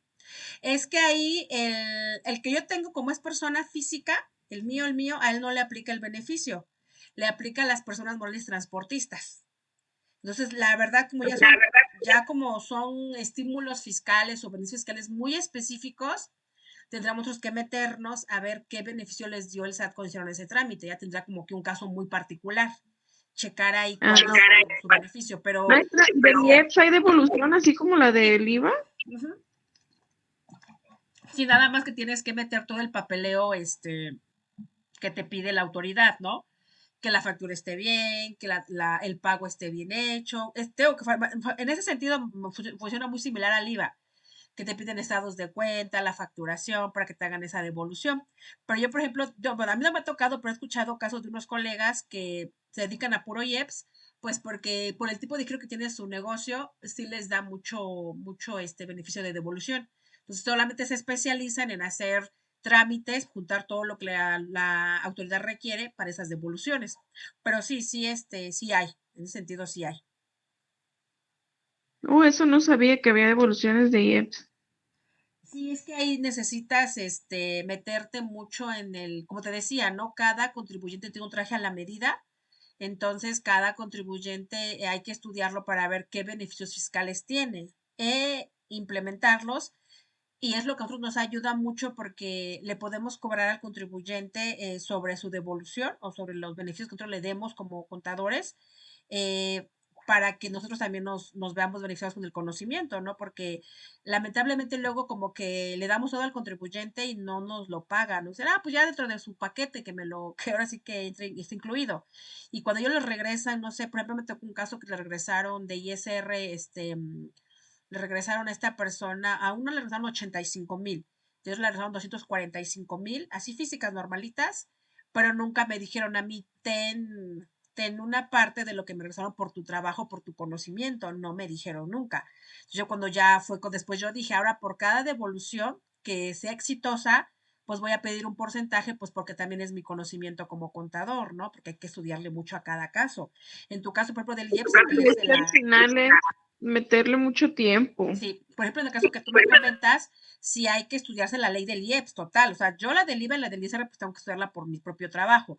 Yo casi no tengo casos de IEPS, pero si me tocara un caso así grande, pues no que me tengo que meter a estudiar, pero bien la ley del IEPS y luego el trámite para la devolución y que es exitoso. Entonces, todo eso, si sí es exitoso, pues ya la hicimos, ¿no? Pero sí, yo digo que sí hay que, en mi opinión, como profesional sí hay que también ponerlo junto con los honorarios, porque ellos, no digo que todos, pero ellos no son como que digan, ten un 10% de lo que me devolvieron, o sea, no. Y si hay algún No, problema, pero es que para ellos es wow, qué chido, ya me revolvieron, ya tengo ajá, más dinero, gracias, ni los gracias. impuestos.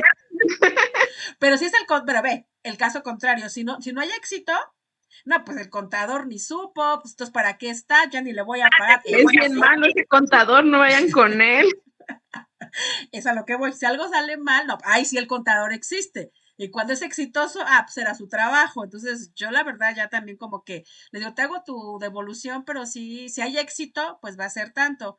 Pero por mi trabajo, por nada más por hacer el trabajo, yo no haya devoluciones tanto, porque también uno invierte muchísimo tiempo a la devolución, de verdad, más si es manual. Entonces, no, ahí sí, la verdad, sí, hay que como que fundamentar todo lo que subimos con el SAT, nos contesta, que volverle a subir cosas, que nos pide estados de cuenta.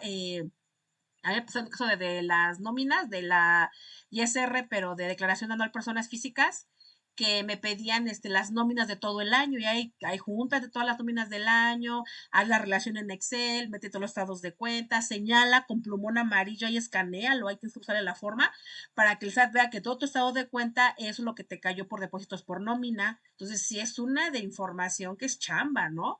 Entonces yo por si ya les digo, ¿sabes qué? Si es exitoso, Muchísimo. tanto, si no, también tanto, porque yo también ya estoy trabajando y a veces no te devuelven no por mi culpa, sino porque tú no pagaste, por ejemplo, con transferencia o con tarjeta, o lo pagaste o te lo pagaron de otra forma y no lo registraste, bueno, pues ya no hay cosas que también no están en mis manos, ¿no? Pero sí, no sé, Y están bien delicados con eso de las formas de pago. Yo sí, me estaba fijando que ahorita es un show, están cancelando muchísimas facturas porque las formas de pago no están correctas. así es. No, y los complementos de pago. De hecho, ahorita ya se va a acabar la clase, nada más era para mostrarles aquí rapidísimo. Aquí nada más en esta parte, que esta factura es una factura al público en general. Y nada más era para comentarles que aquí lleva XAXX. Entonces hay que poner todos los requerimientos que maneja el SAT. Aquí, aunque es una factura público en general, le pongo PV, una sola exhibición. Ya acá es público en general, ya acá es en la actividad ACT, en la unidad de esa actividad, y aquí en la clave de producto o servicio es 01010101. Ya después lo veremos con calmita, ¿no? Esta es una factura que fue de una persona física a una persona moral, pero gobierno. Y aquí nada más para comentarles que en gobierno no aplica la retención del 1066 de IVA, solamente la de ISR. Les voy a pasar el fundamento legal. Por eso que aquí van a encontrar que la base son 7,000, 16,145. No hay retención de IVA, solamente de ISR, que es al 1.25 porque eso es reciclo, y ya el total son 8,216. Entonces, era como otro ejemplo para que vieran que en gobierno, aunque sea persona moral, aplican retenciones, pues solamente de ISR. En este ejemplo de factura es una persona física a una persona física. Por lo tanto, aquí se va directo el subtotal, IVA y total, no aplica retenciones. ¿Sale? Y finalmente, complementos de pago, que ese es un ejemplo de complemento de pago, de un pago que se hizo después del mes y que obviamente la factura madre o de origen fue PPD por definir, o sea que sea su complemento de pago con la versión ya número 2, que es la actual. para que ustedes la conozcan y ya la otra sesión pues ya la vemos con más calmita, ¿no? Esta es la que yo les mostré hace un momentito, que es de una persona física, una persona moral lucrativa, SDRLDCB. Y es aquí donde sí vemos todo el desglose de impuestos, que es el importe, el IVA al 16%, la retención de IVA al 10.66%, la retención de ISR al 1.25% y el total, ¿sale? Entonces, para que tengan como la idea, yo sé que a lo mejor mi materia ahorita no es como tema de facturación, a lo mejor usted va a llevar una materia que se llame como tal factura electrónica o a lo mejor personas físicas o no sé cómo se llame la materia, a lo mejor ahí lo van a ver en más detalle, pero sí yo quería que vieran en esta materia de derecho fiscal que es como un poco más la introducción a los temas fiscales, que toda la base que estamos manejando es factura electrónica, o sea, todo lo que yo les digo de los regímenes fiscales, físicas, morales, la base, la célula principal de cómo se maneja este sistema fiscal ya es la factura electrónica. ¿Y cuál es lo principal, aparte de los montos? El método y forma de pago, porque de acá se basa el SAT para hacer el cálculo de impuestos. Si aquí dice PPD, no la considera. Si dice PUE, la considera. Si dice PPD, pero hay un complemento de pago, pues te suma el complemento de pago, porque se entiende que se pagó. Y por eso les comentaba que está el complemento de pago para que lo conocieran, porque yo sé que tiene su chiste el complemento de pago. A mí, la verdad, a mis años de experiencia, créanme que me ha costado los complementos de pago, como tienen una idea, ¿eh? No tanto porque no entienda yo lo que significa, sino para entenderle la plataforma del SAT qué pide o qué quiere que uno le ponga.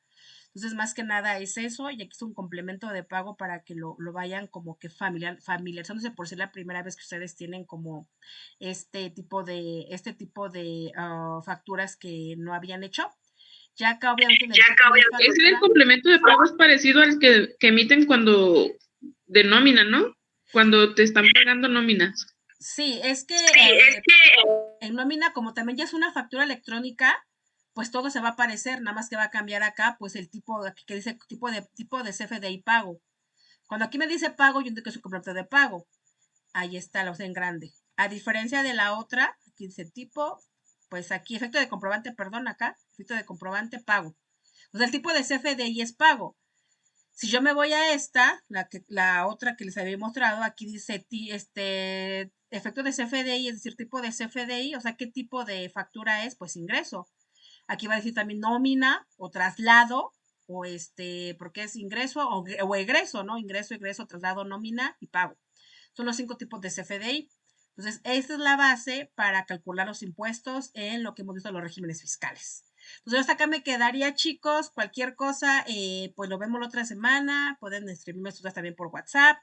Ya les di más o menos una orientación de lo que va a venir en el examen y de todos modos por WhatsApp o por en este caso por su Classroom, les mando como una guía de la teoría para que se puedan basar y de ejercicios vendría tal cual así les puse este Excel, así vendría de los comparativos, ¿no? Que es lo que nos interesa. Comparar entre reciclo empresarial profesional y reciclo profesional, ¿sale? Entonces también les voy a hacer llegar este formato para que lo tengan sus apuntes. Todo hasta acá, ¿alguna duda o comentario, chicos? ¿Todo bien? Todo bien, maestra. Ya veremos en el examen, ¿verdad?